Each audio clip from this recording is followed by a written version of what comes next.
ನಮಸ್ಕಾರ. 3 big breaking ಗೆ ಸ್ವಾಗತ. ನಾನು ನವಿತಾ ಜೈನ್. ಬೈ ಎಲೆಕ್ಷನ್ ಗೆದ್ದವರಿಗೆ ಕಡೆಗೂ ಕೂಡಿ ಬಂತು ಕಾಲ. 10 ಶಾಸಕರಿಂದ ಸಚಿವರಾಗಿ ಪ್ರಮಾಣ ವಚನ ಸ್ವೀಕಾರ. ಫುಲ್ ಖುಷಿಯಲ್ಲಿ ಬಿಜೆಪಿ ಸೇನೆ.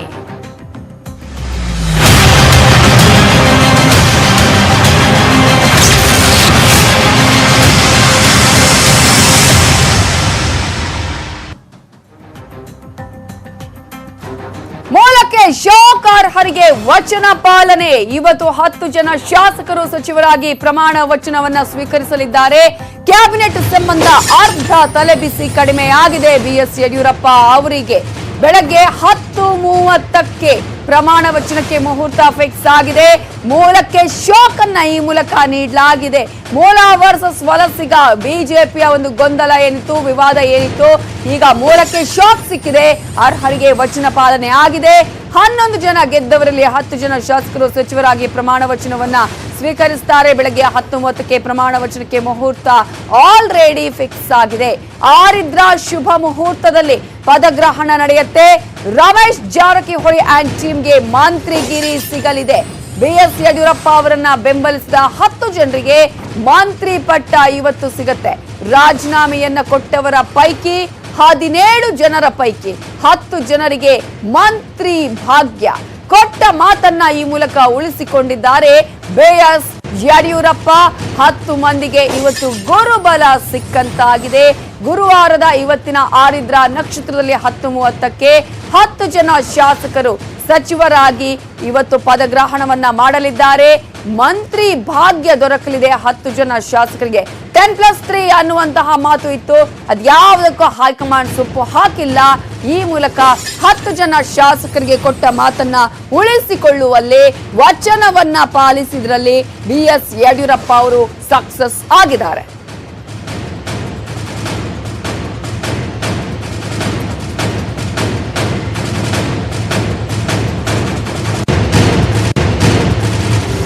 ಬಿಎಸ್ವೈ ಸೇನೆ ಇವತ್ತು 10 ಜನ ಶಾಸಕರು ಸಚಿವರಾಗಿ ಪ್ರಮಾಣ ವಚನ ಸ್ವೀಕಾರ ಮಾಡುವಂತಹ ಸುಸಂದರ್ಭ. ಬೆಳಗ್ಗೆ 10:30 ಆರಿದ್ರ ನಕ್ಷತ್ರದಲ್ಲಿ ನೂತನ ಸಚಿವರ ಲಿಸ್ಟ್ ಅನ್ನ ನಿಮ್ಮ ಮುಂದೆ ಇಟ್ಟಿದ್ದೀವಿ.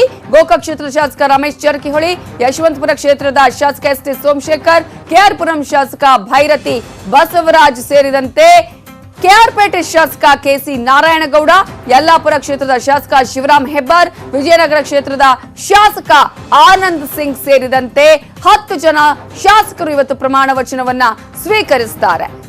ಕಾಗವಾಡ ಕ್ಷೇತ್ರದ ಶಾಸಕ ಶ್ರೀಮಂತ ಪಾಟೀಲ್, ಚಿಕ್ಕಬಳ್ಳಾಪುರ ಕ್ಷೇತ್ರದ ಶಾಸಕ doctor K Sudhakar, Mahalakshmi layout ಕ್ಷೇತ್ರದ ಶಾಸಕ ಕೆ ಗೋಪಾಲಯ್ಯ ಸೇರಿದಂತೆ 10 ನೂತನ ಸಚಿವರಾಗಿ ಇವತ್ತು ಪ್ರಮಾಣ ವಚನವನ್ನ ಸ್ವೀಕಾರ ಮಾಡಲಿದ್ದಾರೆ. ಎಲ್ಲಾ ರೀತಿಯ ಸಿದ್ಧತೆಗಳು ಆಲ್ರೆಡಿ ಆರಂಭ ಆಗಿದೆ. ಇವತ್ತು ರಾಜ್ಯಪಾಲರು ರಾಜಭವನದಲ್ಲಿ ಇವತ್ತು ಪದಗ್ರಹಣವನ್ನ ಅಂದ್ರೆ ಒಂದು ರೀತಿಯಲ್ಲಿ ಪ್ರತಿಜ್ಞಾ ವಿಧಿಯನ್ನು ಕೂಡ ಬೋಧನೆ ಮಾಡಲಿದ್ದಾರೆ. ಈ ಹಿನ್ನೆಲೆಯಲ್ಲಿ 10 ಜನ ಶಾಸಕರು ಸಚಿವರಾಗಿ ಪ್ರಮಾಣ ವಚನ ಸ್ವೀಕರಿಸೋದಕ್ಕೆ ಎಲ್ಲಾ ರೀತಿಯ ಸಿದ್ಧತೆಗಳು ನಡೆದು ಹೋಗಿದೆ. ಲಿಸ್ಟ್ ಅನ್ನ ಕೂಡ ನೀವು ನೋಡ್ತಾ ಇದ್ದೀರಾ. ಎಸ್ ಟಿ ಸೋಮಶೇಖರ್ ಅವರಿಂದ ಹಿಡಿದು ಈಗಾಗಲೇ 10 ಜನ ಅರ್ಹ ಶಾಸಕರು, ನೂತನ ಶಾಸಕರು ಅವರು ಇವತ್ತು ಪ್ರಮಾಣ ವಚನವನ್ನು ಸ್ವೀಕಾರ ಮಾಡ್ತಾರೆ. ಆಲ್ಮೋಸ್ಟ್ 9 ತಾರೀಕು ಬಂದ್ರೆ 2 ತಿಂಗಳ ಆಗತ್ತೆ ಇವರು ಅರ್ಹರಾಗಿ ಎಲೆಕ್ಷನ್ ರಿಸಲ್ಟ್ ಅನೌನ್ಸ್ ಆಗಿ. ಅವತ್ತಿನಿಂದಲೂ ಕೂಡ ಈ ದಿನಕ್ಕಾಗಿ ಇವರೆಲ್ಲರೂ ಕೂಡ ಕಾಯ್ತಾ ಇದ್ರು. ಡಿಸೆಂಬರ್ 9ರಂದು ರಿಸಲ್ಟ್ ಬಂದ ದಿನದಿಂದಲೂ ಕೂಡ ಯಾವಾಗ ನಾವು ಸಚಿವರಾಗ್ತೀವಿ ಅನ್ನುವಂತಹ ವೇಟಿಂಗ್ ಅಲ್ಲೇ ಇದ್ರು.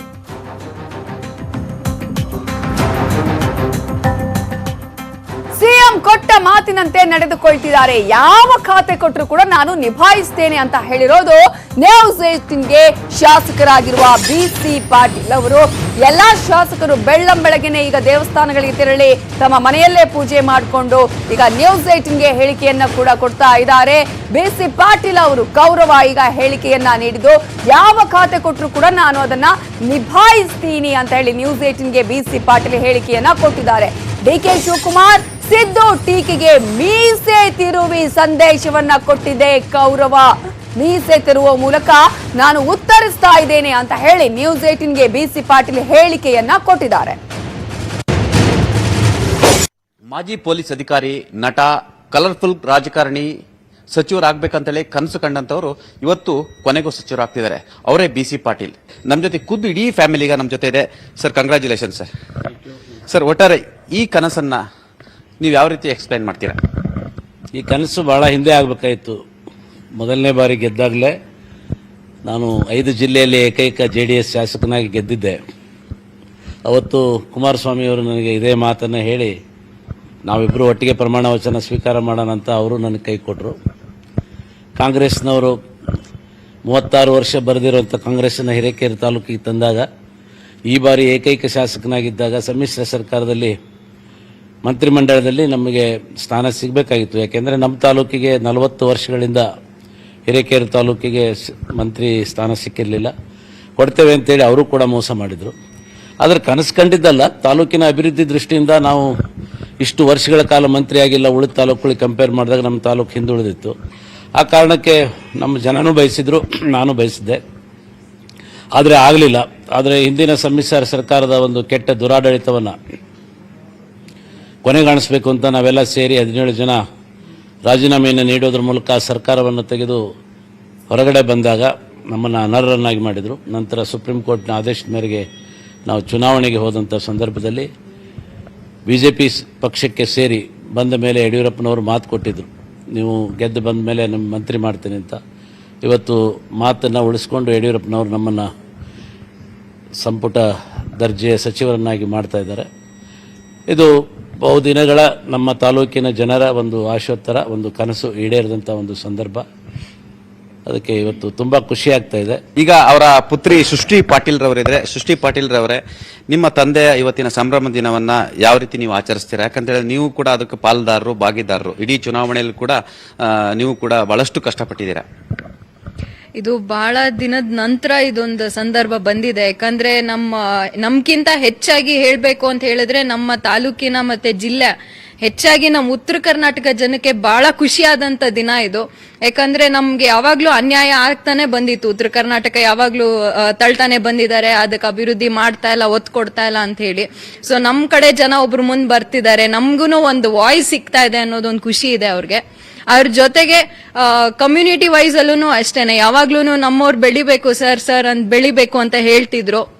ಅವ್ರು ಯಾವಾಗ BJP ಪಕ್ಷ ಸೇರಿದ್ರು ಇಷ್ಟೊಂದು ಖುಷಿ ಪಟ್ಟು ಜನ ಸ್ವೀಕರಿಸ್ತಾರೆ ಅಂತ ಅನ್ಕೊಂಡಿದ್ದಿಲ್ಲ. ಅದು ಒಂದು ಒಳ್ಳೆ ರೆಸ್ಪಾನ್ಸ್ ಸಿಕ್ಕಿರೋದ್ರಿಂದ ಇದು ಬಹಳ ಒಂದು ವಿಶೇಷವಾದ ದಿನ ಇವತ್ತು.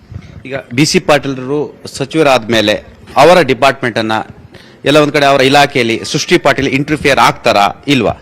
ಖಂಡಿತ ಇಲ್ಲ. ನಾವ್ಯಾಗಪ್ಪ ಅದ್ರಲ್ಲೆಲ್ಲ ಇಂಟರ್ಫಿಯರ್ ಆಗೋದು? ನಮಗ್ ನಮ್ಮ ತಾಲೂಕಿನ ಜನತೆದ ಕೆಲಸ ಇರುತ್ತೆ, ಅವ್ರದ್ದು ಏನಿದೆ ಅವ್ರದನ್ನ ಇವ್ರ ಕಡೆಗೆ ತಂದು ಕೊಡೋದು, ಇವ್ರ ಕಡೆಗೆ ಮಾಡ್ಸೋದು, ಅಷ್ಟು ಬಿಟ್ರೆ ನಾವು ಇಂಟರ್ಫಿಯರ್ ಆಗುವಂತದ್ದು ಅವಶ್ಯಕತೆ ಇಲ್ಲ ಅನ್ಸುತ್ತೆ. ಯಾಕಂದ್ರೆ ಅವ್ರಿಗೆ ಎಲ್ಲ ತಿಳಿದು ಮಾಡೋದ್ರಿಂದ ನಮ್ಮ ಒಂದು ಇಂಟರ್ಫಿಯರೆನ್ಸ್ ಅವಶ್ಯಕತೆ ಇರಲ್ಲ ಅಲ್ಲಿ.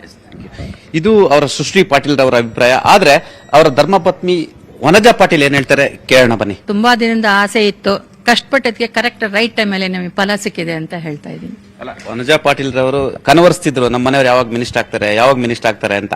ಕೆಲಸಕ್ಕೆ ಸರಿಯಾಗಿ ಪ್ರತಿಫಲ ಸಿಗ್ಬೇಕಾಗಿತ್ತು, ಅದಕ್ಕೆ ಸಿಕ್ಕಿದೆ ಈಗ ಅಷ್ಟೇ. ಕೊನೆಯದಾಗಿ BC ಪಾಟೀಲ್ ರವರನ್ನ ಮಾತಾಡ್ತಿದ್ವಿ. BC ಪಾಟೀಲ್ ರವರೇ, ಕಾಂಗ್ರೆಸ್ ಮತ್ತು ನಿಮ್ಮ JDS ಸ್ನೇಹಿತರು ನಿಮ್ಮನ್ನು ಇಷ್ಟೆಲ್ಲ ಬಹಳಷ್ಟು ಕಾಲೆಳೆದಿದ್ದಾರೆ, ಎಲ್ಲ ಒಂದ್ ಕಡೆ ಸಚಿವರಾಗಲ್ಲ ಅಂತೆಲ್ಲ ಹೇಳ್ತಿದ್ರು.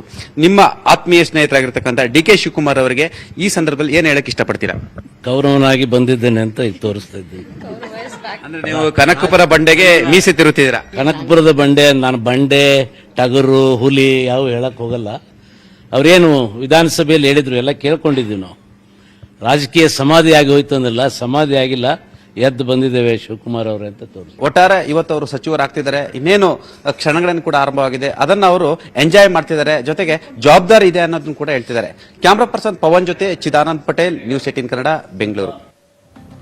ಒಬ್ಬೊಬ್ಬ ಶಾಸಕರು ನೂತನ ಸಚಿವರು ಮಾತನಾಡ್ತಾ ಇದ್ದಾರೆ. ಸಿಎಂ ಕೊಟ್ಟ ಮಾತಿನಂತೆ ನಡ್ಕೊಂಡಿದ್ದಾರೆ, ಯಾವ ಖಾತೆ ಕೊಟ್ಟರು ಕೂಡ ನಿಭಾಯಿಸುವೆ ಅಂತ ಹೇಳಿ ನ್ಯೂಸ್ 18 ಕನ್ನಡಕ್ಕೆ ಭೈರತಿ ಬಸವರಾಜ್ ಹೇಳಿಕೆಯನ್ನ ಕೊಟ್ಟಿದ್ದಾರೆ. ಸಿಎಂ ಏನು ವಚನವನ್ನ ನೀಡಿದ್ರು ಆ ವಚನೆ ಪಾಲನೆ ಆಗ್ತಾ ಇದೆ. ಈ ಮೂಲಕ ಯಾವ ಖಾತೆ ಕೊಟ್ಟರು ಕೂಡ ಅದನ್ನ ನಿಭಾಯಿಸ್ತೀವಿ ಅನ್ನುವ ಮಾತು ನ್ಯೂಸ್ 18ಗೆ ಭೈರತಿ ಬಸವರಾಜ್ ಕೊಟ್ಟಿದ್ದಾರೆ. ಯಾವ ಖಾತೆಗೂ ನಾನು ಇಲ್ಲಿವರೆಗೂ ಬೇಡಿಕೆ ಇಟ್ಟಿಲ್ಲ, ಸೋತವರಿಗೂ ಮುಂದೆ ಮಂತ್ರಿ ಭಾಗ್ಯ ಸಿಗತ್ತೆ, MTB ನಾಗರಾಜ್, ಶಂಕರ್ಗೂ ಅವಕಾಶ ಸಿಗತ್ತೆ ಅಂತ ಭೈರತಿ ಬಸವರಾಜ್ ಹೇಳಿದ್ದಾರೆ. ಯಾವ ಖಾತೆಗೂ ನಾನು ಇಲ್ಲಿಯವರೆಗೂ ಕೂಡ ಡಿಮ್ಯಾಂಡ್ ಮಾಡೇ ಇಲ್ಲ, ಜೊತೆಗೆ ಸೋತವರಿದ್ದಾರೆ, ಅವರಿಗೂ ಕೂಡ ಮಂತ್ರಿ ಸಿಗತ್ತೆ. ಶಾಸಕರು ಮತ್ತೆ ಭಾವಿ ಮಂತ್ರಿಗಳಾಗಿರ್ತಕ್ಕಂಥ ಭೈರತಿ ಬಸವರಾಜ್ ಅವರು ನಮ್ಮ ಜೊತೆಗಿದ್ದಾರೆ. ಇನ್ನೇನು ಕೆಲವೇ ಗಂಟೆಗಳಲ್ಲಿ ಅವರು ಸಚಿವರಾಗಿ ಪ್ರಮಾಣ ವಚನ ಸಹ ಸ್ವೀಕರಿಸಲಿದ್ದಾರೆ.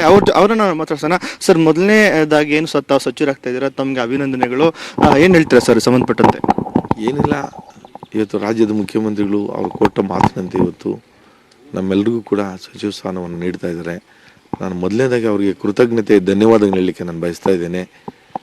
ಅದೇ ರೀತಿ ನಮ್ಮ ರಾಜ್ಯಾಧ್ಯಕ್ಷರು, ನಮ್ಮ ರಾಜ್ಯದ ಎಲ್ಲ ನಾಯಕರಿಗೆ, BJPಯ ಎಲ್ಲ ನಾಯಕರಿಗೆ, ಹಾಗೆ ರಾಷ್ಟ್ರೀಯ ಅಧ್ಯಕ್ಷರಿಗೆ ಮತ್ತು ನಮ್ಮ ನೆಚ್ಚಿನ ಪ್ರಧಾನಮಂತ್ರಿಗಳಿಗೆ ನಾನು ಆ ಕೃತಜ್ಞತೆಗಳನ್ನ ಹೇಳಲಿಕ್ಕೆ ನಾನು ಬಯಸ್ತೇನೆ. ಭಾರತೀಯ ಜನತಾ ಪಕ್ಷ ಇವತ್ತು ನಮ್ಮನ್ನು ಗುರುತಿಸಿ ಇವತ್ತು ಸಚಿವ ಸ್ಥಾನವನ್ನು ಕೊಡ್ತಾ ಇದ್ದಾರೆ.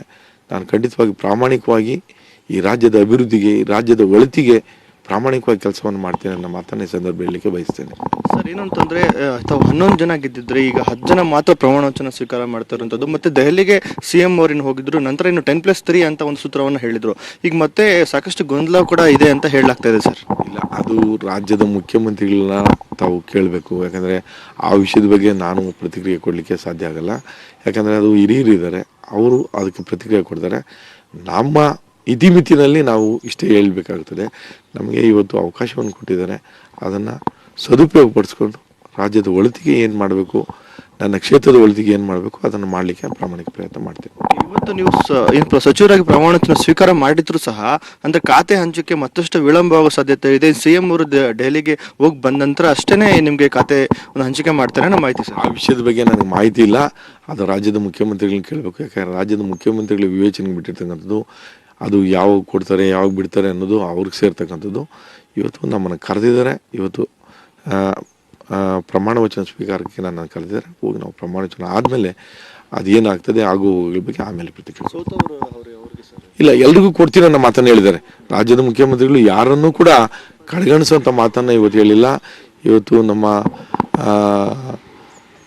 MTV ನಾಗರಾಜ್ ಇರ್ಬೋದು, ಅಥವಾ R ಶಂಕರ್ ಇರ್ಬೋದು, ವಿಶ್ವನಾಥ್ ಅವರು ಇರ್ಬೋದು, ಯಾರ್ಯಾರು ಈ ಇದರಲ್ಲಿ ಇದ್ದರೂ, ಮುನಿರತ್ನ ಇರ್ಬೋದು, ನಮ್ಮ ಪ್ರತಾಪ್ಗೌಡ ಪಾಟೀಲ್, ಯಾರ್ಯಾರು ಇದ್ದರೂ ಅವರೆಲ್ಲರೂ ಕೂಡ ಮುಂದಿನ ದಿನಗಳಲ್ಲಿ ಅವ್ರಿಗೆಲ್ಲರೂ ಕೂಡ ನಾವು ಕೈ ಹಿಡಿತೇವೆ ಅನ್ನೋ ಮಾತನ್ನು ಹೇಳಿದ್ದಾರೆ ಹೊರತು ಯಾರನ್ನೂ ಕೂಡ ಅಲ್ಲಿಗಳಿ ಅಂತ ಮಾತನ್ನು ಹೇಳಿಲ್ಲ. ಹಾಗಾಗಿ ಅದು ಖಂಡಿತ ಆಗ್ತದೆ. ಯಾಕಂದರೆ ಯಡಿಯೂರಪ್ಪನವರು ಯಾವತ್ತೂ ಅಷ್ಟೇ ಕೊಟ್ಟ ಮಾತಿಗೆ ಯಾವತ್ತೂ ಕೂಡ ತಪ್ಪಲಾರರು ಅನ್ನೋ ಮಾತನ್ನು ಅನೇಕ ಜನ ಹೇಳ್ತಾ ಇದ್ದಾರೆ. ಹಾಗಾಗಿ ಆ ಒಂದು ಕೆಲಸ ಅವ್ರು ಮಾಡ್ತಾರೆ. ಆಮೇಲೆ ಕೊನೆದೇನಂತಂದ್ರೆ ಸಚಿವರಾಗಿ ಪ್ರಮಾಣ ವಚನ ಆದ ನಂತರ ಈ ಯಾವುದೇ ಒಂದು ಖಾತೆಗೆ ನೀವು ಬೇಡಿಕೆ ಇಡುವಂಥದ್ದು ಸರ್? ಅದು ಯಾವುದು ಆ ಥರದ್ದು ನಾನು ಇಂಥ ನಿರ್ದಿಷ್ಟದ ಅಂತ ಹೇಳಿಲ್ಲ. ಮಾನ್ಯ ಮುಖ್ಯಮಂತ್ರಿಗಳು ಏನು ಜವಾಬ್ದಾರಿ ಕೊಡ್ತಾರೋ ಅದನ್ನು ನಿರ್ವಹಿಸಿ. ಈಗ ನಾವೆಲ್ಲನೂ ನೋಡಿದ್ದೀವಿ. ಈಗ ಎಲ್ಲ ಆಗುಗಳ ಬಗ್ಗೆ ನಮಗೆ ಮನವರಿಕೆ ಇದೆ. ಯಾಕಂದರೆ ಕಳೆದ 25 ವರ್ಷಗಳಿಂದ ಕೂಡ ನಾನು ರಾಜಕೀಯ ಜೀವನದಲ್ಲಿದ್ದೇನೆ. ಜನರ ಕಷ್ಟ ಸುಖಗಳು ಏನು ಅಂತ ಗೊತ್ತಿದೆ.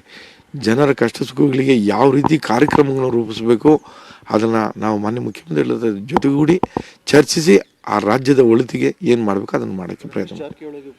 ಗೊತ್ತಿಲ್ಲ, ಅದ್ರ ಬಗ್ಗೆ ನನಗೆ ಮಾಹಿತಿ. ಇದಿಷ್ಟು ಏನು ಭಾವಿ ಮಂತ್ರಿ ಭೈರತಿ ಬಸವರಾಜ್ ಅವರ ಮತ್ತು ರಘುರಾಜ್. ನ್ಯೂಸ್ 18 ಕನ್ನಡ, KR-ಪುರಂ. ಇನ್ನು ಚಿಕ್ಕಬಳ್ಳಾಪುರ ಜನತೆಗೆ ನಾನು ಸದಾ ಚಿರಋಣಿ, ಯಾವ ಖಾತೆ ಕೊಟ್ಟರು ಕೂಡ ನಿಭಾಯಿಸ್ತೀನಿ ಅಂತ ಹೇಳಿ ನ್ಯೂಸ್ 18ಗೆ ಭಾವಿ ಸಚಿವ ಸುಧಾಕರ್ ಹೇಳಿಕೆ ಕೊಟ್ಟಿದ್ದು, ಮುಂದಿನ ದಿನಗಳಲ್ಲಿ ನಮ್ಮ ಮಿತ್ರರಿಗೂ ಅವಕಾಶ ಸಿಗುತ್ತೆ, ಯಡಿಯೂರಪ್ಪ ಯಾವತ್ತೂ ಮಾತಿಗೆ ತಪ್ಪೋದಿಲ್ಲ ಅಂತ ಹೇಳಿದ್ದಾರೆ ಭಾವಿ ಸಚಿವ ಸುಧಾಕರ್. ಸಂಪುಟಕ್ಕೆ ಹೊಸದಾಗಿ ಸೇರ್ಪಡೆ ಆಗ್ತಿರುವಂತಹ ಚಿಕ್ಕಬಳ್ಳಾಪುರದ ಶಾಸಕರಂತ ಸುಧಾಕರ್ ಅವರು ನಮ್ಮ ಜೊತೆ ಇದ್ದಾರೆ. ಅವ್ರನ್ನೇ ಕೂಡ ಕೇಳೋಣ. ಸರ್, ಮೊದಲನೇದಾಗಿ ಇವತ್ತು ಕಂಗ್ರಾಚುಲೇಷನ್ಸ್, ನೀವು ಸಚಿವರಾಗಿ ಪ್ರಮಾಣ ವಚನ ಸ್ವೀಕಾರ ಮಾಡ್ತೀರಾ. ಈ ಒಂದು ಸಂದರ್ಭದಲ್ಲಿ ನೀವು ಹೇಳೋದಾದ್ರೆ ಸರ್? ಮೊದಲನೇದಾಗಿ ನಾನು ಮಾನ್ಯ ಯಡಿಯೂರಪ್ಪನವ್ರಿಗೆ ಮತ್ತು ನಮ್ಮ BJP ಪಕ್ಷದ ಎಲ್ಲ ನಾಯಕರುಗಳಿಗೆ ಮತ್ತು ಮಂತ್ರಿ ಆಗಲಿಕ್ಕೆ ಅಭೂತವಾದಂಥ ವಿಜಯವನ್ನು ತಂದುಕೊಟ್ಟಂಥ ಚಿಕ್ಕಬಳ್ಳಾಪುರ ಕ್ಷೇತ್ರದ ಸಮಸ್ತ ಜನತೆಗೆ ಹೃದಯಪೂರ್ವಕವಾದಂಥ ಕೃತಜ್ಞತೆಯನ್ನು ಅರ್ಪಿಸ್ತೇನೆ. ಸರ್, ಪ್ರಮುಖವಾಗಿ ಎಲ್ಲೋ ಒಂದು ರೀತಿ ನಿಮ್ಮ ಜೊತೆ ಇದ್ದಂತಹ, ನಿಮ್ಮ ಜೊತೆಯೇ ರಾಜೀನಾಮೆ ಕೊಟ್ಟಂತಹ ಮಹೇಶ್ ಕುಮಟಳ್ಳಿ ಅವರಿಗೂ ಕೂಡ ಅಷ್ಟೇ ಸಚಿವರಾಗಿ ಪ್ರಮಾಣ ವಚನ ಸ್ವೀಕಾರ ಮಾಡ್ತೀನಿ ಇವತ್ತು ಅನ್ನುವಂಥ ಆಸೆಯಲ್ಲಿದ್ದರು. ಎಲ್ಲೋ ಒಂದು ರೀತಿ ಯಡಿಯೂರಪ್ಪನವರು ಅವರು ಇವತ್ತು ಸಚಿವ ಸಂಪುಟಕ್ಕೆ ಸೇರ್ತಿಲ್ಲ ಅನ್ನೋಂಥ ಮಾತನ್ನು ಹೇಳಿದ್ರು. ಅವ್ರನ್ನ ಬಿಟ್ಟಿದ್ದು ನಿಮ್ಗೆಲ್ಲೋ ಒಂದು ರೀತಿ ಏನು ಅನಿಸುತ್ತೆ ಸರ್, ಅವ್ರನ್ನ ಕೈ ಬಿಟ್ಟಿದ್ದಕ್ಕೆ? ಮಹೇಶ್ ಕುಮಟಳ್ಳಿ ಅವರು ನನ್ನ ಆತ್ಮೀಯ ಸ್ನೇಹಿತರು, ಅವ್ರ ಜೊತೆ ನಾವಿದ್ದೀವಿ. ಮುಂದಿನ ದಿನಗಳಲ್ಲಿ ಮಾನ್ಯ ಯಡಿಯೂರಪ್ಪನವರು ಅವ್ರಿಗೆ ಒಳ್ಳೆಯದನ್ನು ಮಾಡ್ತಾರೆ. ಸರ್, ಈಗಾಗಲೇ BJP ಪಕ್ಷದಲ್ಲಿ ಕೆಲವರು ಹೇಳುವಂಥ ಪ್ರಕಾರವಾಗಿ ಸುಧಾಕರ್ ಅವ್ರಿಗೆ ವೈದ್ಯಕೀಯ ಕ್ಷೇತ್ರದ ಅರಿವು ಜಾಸ್ತಿ ಇದೆ, ಅವ್ರಿಗೆ ವೈದ್ಯಕೀಯ ಸಚಿವರನ್ನಾಗಿ ಮಾಡಬಹುದು ಅನ್ನುವಂಥ ಲೆಕ್ಕಾಚಾರದಲ್ಲಿದ್ದಾರೆ. ಸೊ ಸುಧಾಕರ್ ಅವ್ರೇನಾದ್ರೂ ಇಂತಹದ್ದೇ ಒಂದು ಖಾತೆಯನ್ನು ಕೊಡಿ ಅನ್ನುವಂಥ ಒಂದು ಬೇಡಿಕೆಯನ್ನ ಸಿಎಂ ಅವ್ರ ಮುಂದೆ ಇಟ್ಟಿದ್ರೆ ಹೇಗೆ? ವೈದ್ಯ ಹೌದು, ಆದರೆ ನಮ್ಮ ಶಿಕ್ಷಣಕ್ಕೆ ಅನುಗುಣವಾಗೇ ಕೊಡಬೇಕು ಅಂತೇನಿಲ್ಲ. ಯಾವುದೇ ಒಂದು ಇಲಾಖೆಯನ್ನು ನಾವು ವಹಿಸ್ಕೊಂಡ ಮೇಲೆ ಅದರ ಆಳವಾದಂಥ ಜ್ಞಾನ, ಅನುಭವ, ಆಡಳಿತದಲ್ಲಿ ಪ್ರೌಢಿಮೆ ಇರಬೇಕಾಗ್ತದೆ.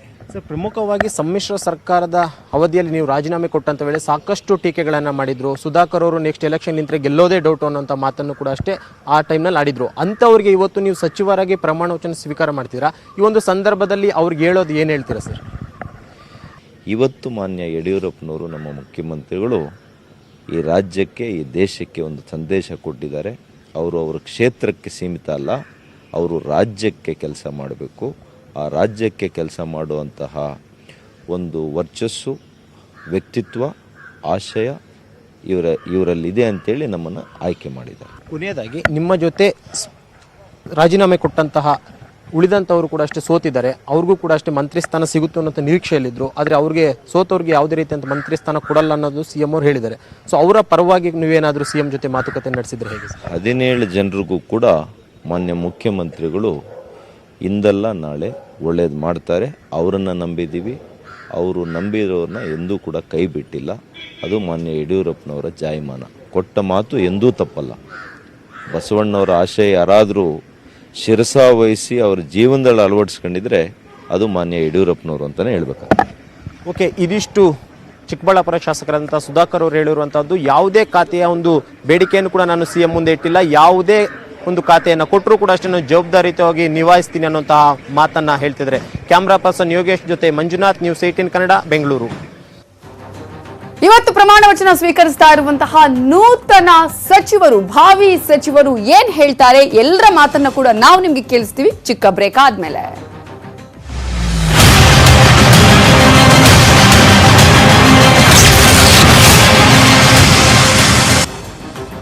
ಭಾವಿ ಮಂತ್ರಿಗಳು ಒಬ್ಬೊಬ್ಬರೇ ಈಗಾಗಲೇ ಪ್ರಮಾಣ ವಚನಕ್ಕೆ ಸಿದ್ಧರಾಗ್ತಾ ಇದ್ದಾರೆ. ಜೊತೆಗೆ ನ್ಯೂಸ್ 18 ಕನ್ನಡದ ಜೊತೆ ಮಾತನಾಡ್ತಿದ್ದಾರೆ. ಸಚಿವರಾಗ್ತಾ ಇರುವ ಖುಷಿಯಲ್ಲಿದ್ದಾರೆ ನಾರಾಯಣ್ ಗೌಡ. ಮೋದಿ, ಅಮಿತ್ ಶಾ, ಜೆಪಿ ನಡ್ಡಾಗೆ ಈ ಸಂದರ್ಭದಲ್ಲಿ ಕೃತಜ್ಞತೆಯನ್ನ ಸಲ್ಲಿಸಿದ್ದಾರೆ. ಅವರು ನನ್ನನ್ನು ಗುರುತಿಸಿ ಸಚಿವ ಪದವಿಯನ್ನ ಕೊಟ್ಟಿದ್ದಾರೆ, ಒಳ್ಳೆ ಕೆಲಸ ಮಾಡಿ ಸರ್ಕಾರಕ್ಕೆ ಹೆಸರು ತರ್ತೀನಿ, ಯಾವ ಖಾತೆ ಕೊಟ್ಟರು ನಿಭಾಯಿಸ್ತೀನಿ ಅಂತ ಹೇಳಿದ್ದಾರೆ ಶಾಸಕ ನಾರಾಯಣ ಗೌಡ.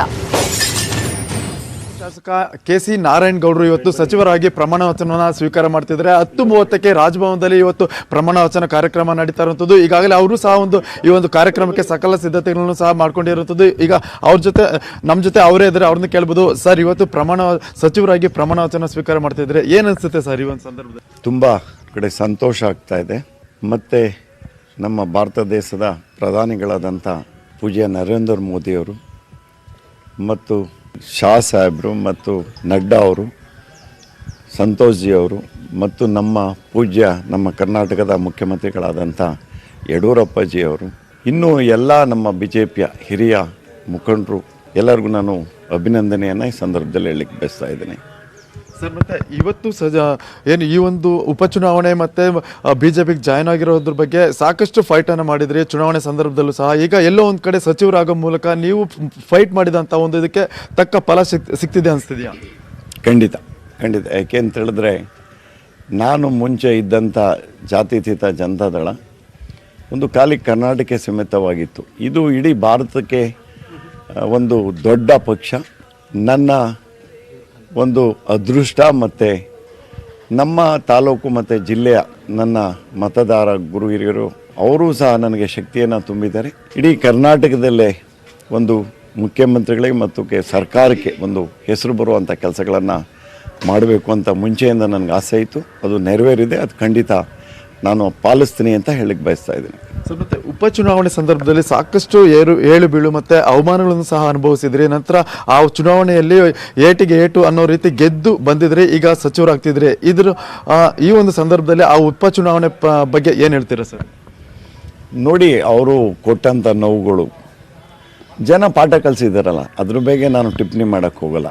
ಈಗ ನನಗೆ ಗುರಿ ಏನಿರೋದು ಅಂದರೆ, ನನ್ನ ತಾಲೂಕಿನ ಒಂದು ಮಾಧುರಿ ತಾಲೂಕು, ಜಿಲ್ಲೆ, ಇಡೀ ಕರ್ನಾಟಕಕ್ಕೆ ಒಂದು ಜವಾಬ್ದಾರಿಯನ್ನು ಮುಖ್ಯಮಂತ್ರಿಗಳು ಮತ್ತು ಪ್ರಧಾನಿಗಳು ಕೊಟ್ಟಿದ್ದಾರೆ. ಅದನ್ನು ನಿಭಾಯಿಸೋದೇ ನನ್ನ ಕರ್ತವ್ಯ. ನಾನು ಯಾರನ್ನೂ ಟೀಕೆ ಟಿಪ್ಪಣಿ ಮಾಡೋಕ್ಕೆ ಹೋಗಲ್ಲ. ಮಂಡ್ಯದಲ್ಲಿ ಈಗ ನೀವು ಬಿಜೆಪಿಯ ಒಬ್ಬ ಶಾಸಕರಾಗಿದ್ದರೆ ಮತ್ತೆ ಜಿಲ್ಲಾ ಉಸ್ತುವಾರಿ ಸಚಿವರು ಸಹ ಆಗುವಂತ ಸಂಭವ ಇದೆ. ಈ ಸಂದರ್ಭದಲ್ಲಿ ಮಂಡ್ಯದಲ್ಲಿ ಈಗಾಗಲೇ ಸಾಕಷ್ಟು 5 ಜನಕ್ಕೂ ಹೆಚ್ಚು ಜನ JDS ಶಾಸಕರು ಇರೋದ್ರಿಂದ ನೀವು ಯಾವ ರೀತಿ ಒಂದು ಅಲ್ಲಿ ಆಡಳಿತವನ್ನು ನಡೆಸಬಹುದು, ಮತ್ತೆ ಆ ಶಾಸಕರನ್ನ ಯಾವ ರೀತಿ ಒಂದು ನಿಮ್ಮ ಆಡಳಿತಕ್ಕೆ ತಕ್ಕಂತೆ ಇದು ಮಾಡಿಸ್ಬೋದು ಸರ್? ನೋಡಿ, JDSನಲ್ಲಿರುವಂಥ ಶಾಸಕರು ಯಾರು ನನ್ನ ದುಶ್ಮನ್ರೇನಲ್ಲ. ನಾವೆಲ್ಲ ಜೊತೇಲಿದ್ದವರೇ, ಜೊತೆಲೇ ಒಂದು ಪಕ್ಷಕ್ಕೆ ಹೋರಾಟ ಕೊಟ್ಟರು. ಅವರು ನನ್ನ ಸ್ನೇಹಿತರು, ನನಗೆ ಸಹಕರಿಸ್ತಾರೆ. ಜಿಲ್ಲೆ ಅಭಿವೃದ್ಧಿಗೆ ಖಂಡಿತ ಸಹಕರಿಸ್ತಾರೆ. ನಾನು ಜಿಲ್ಲೆ ಅಭಿವೃದ್ಧಿಗಾಗಿ ಅವ್ರ ಜೊತೆನೂ ಸಹ ನಾನು ವಿಶ್ವಾಸಕ್ಕೆ ತಗೊಂಡು ಜಿಲ್ಲೆ ಅಭಿವೃದ್ಧಿಯನ್ನು ಶಕ್ತಿ ಮೀರಿ ಮಾಡ್ತೀನಿ ಅಂತ ಹೇಳಿಕ್ಕೆ ಬಯಸ್ತಾ ಇದ್ದೀನಿ. ಯಾವ ಖಾತೆ ಮೇಲೆ ನೀವು ಖಾತೆ ಇನ್ನು ಮುಖ್ಯಮಂತ್ರಿಗಳು ಬಿಟ್ಟಿದ್ದದು. ನಾವು ಖಾತೆ ಬಗ್ಗೆ ಚರ್ಚೆ ಮಾಡಿಲ್ಲ. ಯಾವ ಖಾತೆನೂ ಕೊಟ್ಟರು ಸಹ ನಾನು ನಿಭಾಯಿಸ್ತೇನೆ. ಅವ್ರಿಗೆ ಹೆಸರು ತರುವಂಥ ಕೆಲಸಗಳನ್ನು ಮಾಡ್ತೀನಿ ಅಂತ ಹೇಳಿಕ್ಕೆ ಬಯಸ್ತಾ ಇದ್ದೀನಿ. ಧನ್ಯವಾದ. ಇದು ನಾರಾಯಣಗೌಡರು ಹೇಳ್ತಿರುವಂಥದ್ದು. ಏನು ಈಗಾಗಲೇ ಸಚಿವರಾಗಿ ಒಂದು ಇವತ್ತು ಪ್ರಮಾಣ ವಚನ ಸ್ವೀಕಾರ ಮಾಡ್ತಿದ್ದಾರೆ, ಮತ್ತೆ ಖಾತೆ ಯಾವುದೇ ಕೊಟ್ಟರು ಸಹ ನಿಭಾಯಿಸ್ತೀನಿ, ಮತ್ತೆ ಈಗಾಗಲೇ ಒಂದು ಮಂಡ್ಯ ಜಿಲ್ಲೆ ಒಂದು ಅಭಿವೃದ್ಧಿಗೆ ತಕ್ಕಂತ ಎಲ್ಲ ಒಂದು ಅಭಿವೃದ್ಧಿ ಒಂದು ಯೋಜನೆಗಳು ಸಹ ಅಲ್ಲಿನ ಶಾಸಕರ ಜೊತೆ ಚರ್ಚೆ ನಡೆಸಿ ಮುಂದಿನ ಕ್ರಮಗಳನ್ನು ಕೈಗೊಳ್ತೀವಿ ಅಂತ ಹೇಳ್ತಿರುವಂಥದ್ದು. ಕ್ಯಾಮರಾ ಪರ್ಸನ್ ನವೀನ್ ಜೊತೆ ಮುನಿರಾಜು, ನ್ಯೂಸ್ 18 ಕನ್ನಡ, ಬೆಂಗಳೂರು. ನ್ಯೂಸ್ 18 ಜೊತೆ ಶ್ರೀಮಂತ್ ಪಾಟೀಲ್ ಮಾತನಾಡಿದ್ದಾರೆ. ನಮ್ಮನ್ನ ಟೀಕಿಸಿದವರಿಗೆ ಉತ್ತರ ಕೊಟ್ಟಿದ್ದೇವೆ, ಕಾಂಗ್ರೆಸ್ ನಾಯಕರಿಗೆ ತಕ್ಕ ಉತ್ತರವನ್ನ ಕೊಡ್ತಾ ಇದ್ದೇವೆ. ಮೈತ್ರಿ ಸರ್ಕಾರದಲ್ಲಿ ಅಭಿವೃದ್ಧಿ ಕೆಲಸ ಆಗ್ತಿರ್ಲಿಲ್ಲ, ಅದಕ್ಕಾಗಿ ನಾವು ಅಲ್ಲಿ ರಾಜೀನಾಮೆ ಕೊಟ್ಟು ಬಂದಿದ್ವಿ. ಈಗ ಸಚಿವರಾಗ್ತಾ ಇರೋದು ತುಂಬಾ ಖುಷಿ ಕೊಡ್ತಿದೆ. ಕುಮಟಳ್ಳಿಗೆ ಸಚಿವ ಸ್ಥಾನ ತಪ್ಪಿದ್ದಕ್ಕೆ ನೋವಿದೆ, ಕುಮಟಳ್ಳಿಗೂ ಸಚಿವ ಸ್ಥಾನ ಸಿಗಬೇಕಾಗಿತ್ತು ಅಂತ ಹೇಳಿದ್ದಾರೆ ಶ್ರೀಮಂತ್ ಪಾಟೀಲ್.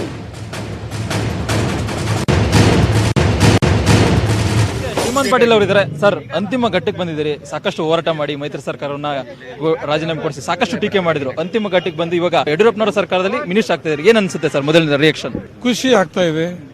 ಮತ್ತು ನಮಗೆ ಈ ರಾಜ್ಯದ ಜನರ ಸೇವೆ ಮಾಡೋದು ಏನು ನಮಗೆ ಅವಕಾಶ ಕೊಟ್ಟರು, ಆ ಪ್ರಕಾರ ನಾವು ಅಗದಿ ಒಂದು ದೇವರದ ಸೇವೆ, ದೇವ್ರಕ್ಕಿಂತ ಹೆಚ್ಚು ನಮಗೆ ಜನರು ಅದಾರು. ಅವರು ಜನ ಸೇವೆ ಅಂದ್ರೆ ದೇವರ ಸೇವೆ ತಿಳ್ಕೊಂಡು ಅದು ನಾವು ಜನರ ಸೇವೆ ಮಾಡ್ತಾ ಇದ್ದೀವಿ. ಶ್ರೀಮಂತ್ ಪಾಟೀಲ್ ಅವರಿಗೆ ಯಾವ ಖಾತೆ ಅನ್ನುವಂಥ ಬಗ್ಗೆ ಯಾವುದು ಇಷ್ಟಪಟ್ಟಿದ್ದಾರೆ, ಜೊತೆಗೆ ಮುಖ್ಯಮಂತ್ರಿಗಳು ಏನು ಚರ್ಚೆ ಮಾಡಿದ್ದಾರೆ, ಯಾವ ಖಾತೆ ಬಯಸ್ತೀರಿ ಬೇಕು ಅನ್ನುವಂಥದ್ದು ಸರ್? ನಮ್ಮೆಲ್ಲ ಭಾಗದು ಗ್ರಾಮೀಣ ಭಾಗಕ್ಕೆ ಸಂಬಂಧಪಟ್ಟ ನಮಗೆ ಯಾವುದೇ ಒಂದು ಪೋರ್ಟ್ಫೋಲಿಯೋ ಕೊಟ್ಟರೆ ನಮಗೆ ಒಂದು ಇಂಟ್ರೆಸ್ಟ್ಲಿ ಮಾಡಲಿಕ್ಕೆ ಬರ್ತೀವಿ ಅಂತ ಇಷ್ಟು ಹೇಳಿದ್ವಿ. ಗ್ರಾಮೀಣ ಭಾಗದಲ್ಲಿ ನಾವು ಕೆಲಸ ಮಾಡೋರು ಜನ ಅದೀವಿ, ಸಂಬಂಧಪಟ್ಟ ನಮಗೆ ಪೋರ್ಟ್ಫೋಲಿಯೋ ಕೊಡ್ರಿ ಅಂತ ನಾವು ಬಿಡಿದ್ವಿ. ಪ್ರಮುಖವಾಗಿ ಮಹೇಶ್ ಕುಮಟಳ್ಳಿಗೆ ಕೈ ತಪ್ಪಿದೆ. ಎಲ್ಲರೂ ಕೂಡ ಒಟ್ಟಾಗೆ ಇದ್ರು, ಅದು 10 ಜನ 11 ಜನ ಗೆದ್ರಿ, 10 ಜನ ಸಿಗ್ತಾ ಇದೆ. ಎಲ್ಲೋ ಒಂದ್ ಕಡೆ ಅವ್ರಿಗೆ ಸಿಕ್ಕಿಲ್ಲ, ಒಂದು ಬೇಸರ ಅನ್ಸಿಲ್ವಾ ನಿಮ್ಗೆ ಅನ್ನುವಂಥದ್ದು? ನಾವು ವೈಯಕ್ತಿಕ ಪ್ರಶ್ನೆ ಬೇರೆ ಆಗ್ತದೆ. ಪಕ್ಷ ಅದರದ್ದು ಹೈಕಮಾಂಡ ಅವ್ರದ್ದು ವಿಚಾರ ಏನು ಮಾಡೋರು ಅದರಲ್ಲಿ ನಾವು ಬಹಳ ಡೀಪ್ ಹೋಗ್ಲಿಕ್ಕೆ ನನ್ಗೆ ಬರಂಗಿಲ್ಲ.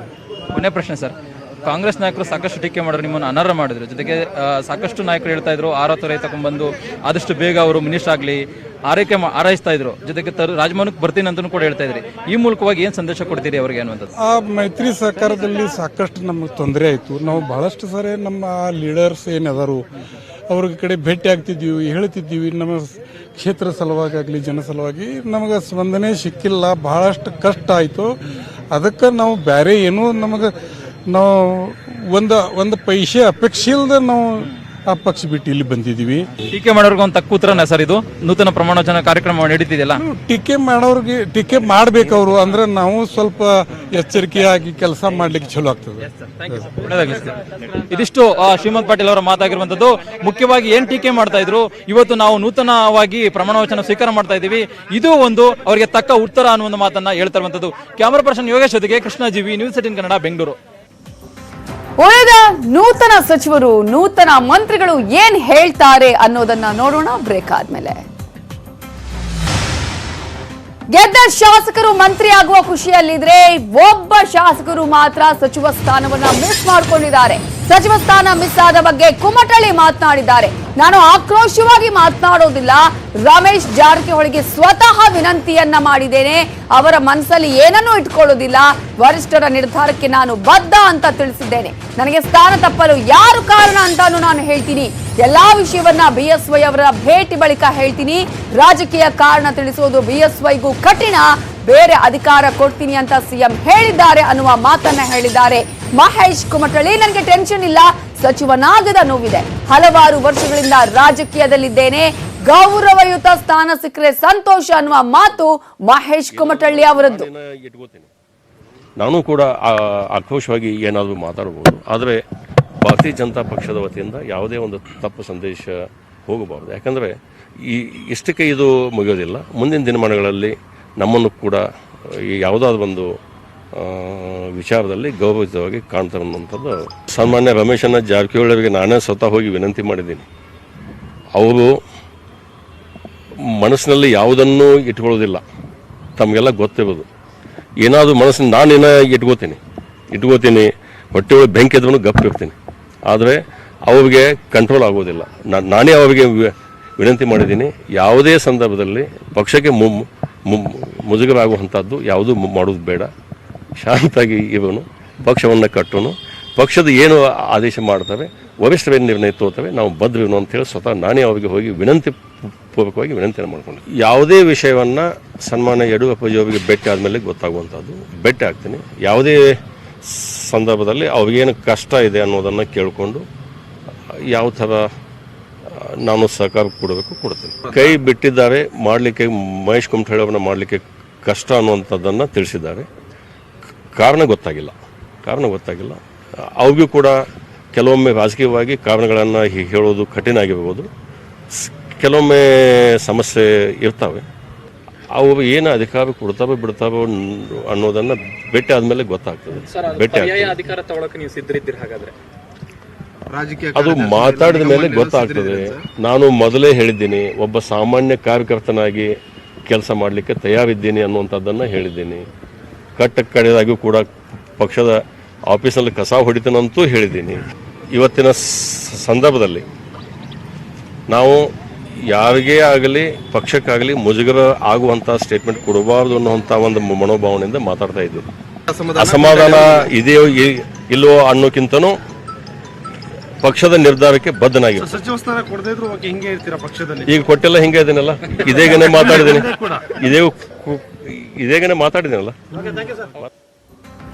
ಇನ್ನು ನ್ಯೂಸ್ 18 ಜೊತೆ ಎಸ್.ಟಿ. ಸೋಮಶೇಖರ್ ಮಾತನಾಡಿದ್ದಾರೆ. ನನ್ನ ಟೀಕೆ ಮಾಡಿದವರಿಗೆ ಸಚಿವನಾಗಿ ಉತ್ತರ ಕೊಡ್ತಾ ಇದ್ದೇನೆ, ಯಾವುದೇ ಖಾತೆ ಕೊಟ್ಟರು ಖುಷಿ ಆಗುತ್ತೆ ಅನ್ನುವ ಮಾತು ಎಸ್.ಟಿ. ಸೋಮಶೇಖರ್ ಅವರದ್ದು.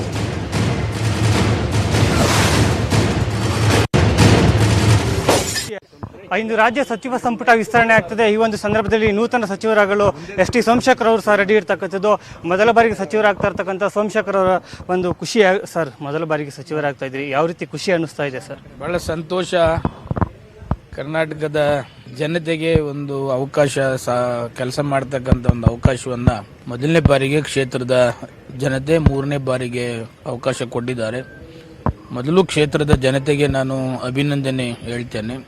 ಕ್ಷೇತ್ರದ ಬಂದು ಅನೇಕ ಭಾರತೀಯ ಜನತಾ ಪಕ್ಷದ ಲೀಡರ್ಗಳು ಕೂಡ ಪ್ರಾಮಾಣಿಕವಾಗಿ ಸ್ಪಂದಿಸಿದ್ದಾರೆ. ಅವ್ರಿಗೂ ಕೂಡ ಅಭಿನಂದನೆ ಹೇಳ್ತೇನೆ. ಮುಖ್ಯಮಂತ್ರಿಗಳು ನುಡಿದಂತೆ ನಡೆದಿದ್ದಾರೆ. ನಿನ್ನೆ ಸಾಯಂಕಾಲ ಪ್ರಮಾಣ ವಚನ ಸ್ವೀಕಾರ ಸಮಾರಂಭಕ್ಕೆ ತಾವು ಬರಬೇಕು, ಪ್ರಮಾಣ ವಚನ ಸ್ವೀಕಾರ ಮಾಡಬೇಕು ಅಂತ ಹೇಳಿದಂಥ ಸಂದರ್ಭದಲ್ಲಿ ಭಾಳ ಸಂತೋಷ ಆಯಿತು. ಅವ್ರಿಗೂ ಕೂಡ ನಾನು ಈ ಯಶವಂತಪುರ ಕ್ಷೇತ್ರದ ಸೇವಕನಾಗಿ ತುಂಬ ಹೃದಯದ ಅಭಿನಂದನೆಗಳನ್ನು ಈ ಸಂದರ್ಭದಲ್ಲಿ ಹೇಳಲಿಕ್ಕೆ ಬಯಸ್ತೀನಿ ಸರ್. ಹಾಗೆ ಏನಂತ ಅಂದರೆ, ಏನು ನೀವು ಇವತ್ತು ರಾಜಕಾರಣದಲ್ಲಿ ಕಾಂಗ್ರೆಸ್ಸಲ್ಲಿ ಹಿಂದೆ ಇದ್ರಿ, ಅವತ್ತು ಏನು ನಿರ್ಧಾರ ತೆಗೆದುಕೊಂಡು BJP ಬಂದಿರತಕ್ಕಂಥ ನಿರ್ಧಾರ ಸರಿ ಇದೆಯಾ ಅಂತ ಹೇಳ್ತೀವಿ? ಅಲ್ಲ, ಅದೇನು ಸರಿಯಾದ ನಿರ್ಧಾರ ತೆಗೆದುಕೊಂಡದ್ದೇ ನಾವು ಮಾತಾಡಿಕೊಂಡೇ ಮಾಡಿರೋದು. ಆದ್ದರಿಂದ ಇಲ್ಲಿ ಬಂದದ್ದು ಸರಿ ಇಲ್ಲ ಅಂತಕ್ಕಂಥ ಭಾವನೆ ಏನಿಲ್ಲ. ಈಗ ಸರಿಯಾದ್ದಾಯಿತು, ರಾಜೀನಾಮೆ ಕೊಟ್ಟದ್ದಾಯಿತು, ಮತ್ತೆ ಚುನಾವಣೆ ಆಯಿತು, ಎಲ್ಲ ಆಯಿತು, ಮತ್ತೊಮ್ಮೆ 3ನೇ ಬಾರಿಗೆ ಗೆದ್ದಾಯಿತು, BJP ಸೇರಾಯಿತು, BJP ಸರ್ಕಾರದಲ್ಲಿ ಮಂತ್ರಿ ಕೂಡ ಆಗ್ತಾ ಇದ್ವಿ. 100ಕ್ಕೆ 100 ಕರೆಕ್ಟ್ ಇದೆ. ಸರ್, ಏನಂತಂದ್ರೆ ಕೆಲವರು ನೀವು ಕಾಂಗ್ರೆಸ್ ಬಿಟ್ಟಾಗ ವ್ಯಂಗ್ಯ ಆಡಿದ್ರು, ಏನಂತಂದ್ರೆ ಹೋಗ್ತಾರೆ ಆದಷ್ಟು ಬೇಗ ಮಿನಿಸ್ಟರ್ ಆಗ್ಬಿಡ್ತಾರೆ, ಈ ರೀತಿ ಆರಾತುರಾಗಿ ರೆಡಿ ಮಾಡ್ಕೊಂತ ಇದ್ರೆ ವ್ಯಂಗ್ಯ ಆಗಿದ್ರು. ಇವತ್ತು ನೀವು ಮಿನಿಸ್ಟರ್ ಆಗ್ತಾ ಇದ್ರಿ, ಅಂಥವ್ರಿಗೆ ಏನು ಹೇಳ್ತೀರಾ ಸರ್? ಅವ್ರಿಗೆ ಏನಾಗಿದೆ, ಒಂದು ಚಟ ಇರ್ತದೆ. ಕೆಲವ್ರಿಗೆ ಏನಾದ್ರು ವ್ಯಂಗ್ಯ ಮಾಡ್ತಕ್ಕಂಥದ್ದೇ ಚಟ, ಅದಕ್ಕೆಲ್ಲ ಇವತ್ತು ಉತ್ತರ ಸಿಗ್ತದಲ್ಲ. ಕೆಲವರು ಆಗೋದೇ ಇಲ್ಲ, ಸ್ಮಶಾನಕ್ಕೆ ಹೋಗ್ತಾರೆ, ಅದು ಹೋಗ್ತಾರೆ, ಇದು ಹೋಗ್ತಾರೆ, ಅಂತರ್ಪಿಶಾಚಿಗಳು ಅಂತೇಳಿ ಕೆಲವರು ನಾಯಕರುಗಳು ಅವರ ಏಜಿಗೆ ತಕ್ಕಂತೆ ಮಾತನಾಡಲಿಲ್ಲ. ಕೆಲವರು ಬಾಯಿಗೆ ಬಂದಂಗೆ ಸಾರ್ವಜನಿಕವಾಗಿ ಚಪ್ಪಾಳೆ ತರಿಸ್ಕೊಳ್ತಕ್ಕಂಥದ್ದನ್ನು ಮಾತನಾಡಿದ್ದಾರೆ. ಅವ್ರಿಗೆಲ್ಲ ಇವತ್ತು ಯಡಿಯೂರಪ್ಪನವರು ಉತ್ತರ ಕೊಟ್ಟಿದ್ದಾರೆ. ಸರಿ, ಯಾವ ಖಾತೆ ಮೇಲೆ ನಿರೀಕ್ಷೆ ಇಟ್ಕೊಂಡಿದ್ದೀರಾ ಸರ್? ಖಾತೆ ಯಾವುದನ್ನು ಕೇಳಲಿಲ್ಲ, ಇದುವರೆಗೂ ಕೇಳಲಿಲ್ಲ, ಹಿಂದೆನೂ ಕೇಳಲಿಲ್ಲ. ನಿಮಗೆ ಪ್ರಾಮಾಣಿಕವಾಗಿ ಹೇಳಬೇಕು ಅಂದರೆ ಬಟ್ ಬೆಂಗಳೂರು ಆದ್ದರಿಂದ ಬೆಂಗಳೂರು ಖಾತೆ ಯಾರಿಗೂ ಕೊಟ್ಟಿಲ್ಲ ಮುಖ್ಯಮಂತ್ರಿಗಳು. ಅದು ಕೊಡಿ ಅಂತ ಕೇಳೋಣ ಅಂತ ಅಷ್ಟೇ. ಕೊಟ್ಟರು ಕೊಡ್ಬೋದು, ಕೊಡದೆ ಬೇರೆ ಯಾವ ಖಾತೆ ಕೊಟ್ಟರು ಪರವಾಗಿಲ್ಲ. ಸರ್, ಕೊನೆಯದಾಗಿ ಕ್ಷೇತ್ರದ ಜನತೆಗೆ ಏನು ವಿಶ್ ಮಾಡಕ್ಕೆ ಹೇಳ್ತೀರಾ? ಯಾಕಂತಂದ್ರೆ ನಿಮ್ಮ ಇವತ್ತು ರಾಜಕೀಯ ಬೆಳವಣಿಗೆಯಲ್ಲಿ ಕ್ಷೇತ್ರದ ಜನತೆ ಮುಖ್ಯವಾಗಿರ್ತದೆ. ಜನತೆಗೆ ಮೊದಲನೇ ಸಾರಿಗೆ ಅಭಿನಂದನೆ ಹೇಳ್ತಾ ಇದ್ದೀನಿ ಇವಾಗ. ಯಾಕೆಂದ್ರೆ 3ನೇ ಬಾರಿಗೆ ಅವ್ರು ಗೆಲ್ಲಿಸದೇ ಹೋಗಿದ್ರೆ ಸಚಿವನೂ ಇರಲಿಲ್ಲ, ಯಾವುದೂ ಇರಲಿಲ್ಲ. ಅದರಿಂದ ಅವರು ಗೆಲ್ಲಿಸಿದ್ದಾರೆ. ಈ ಪ್ರಮಾಣ ವಚನ ಆದಮೇಲೆ ಕಾನ್ಸ್ಟಿಟ್ಯೂನ್ಸಿಗೆ ಮೊದಲನೇ ಭೇಟಿ ಮಾಡ್ತಾ ಇದ್ದೇನೆ. ನನ್ನ ಕಚೇರಿಯನ್ನು ಕೂಡ ಇವತ್ತೇ ಉದ್ಘಾಟನೆ ಆಗ್ತಾ ಇದೆ.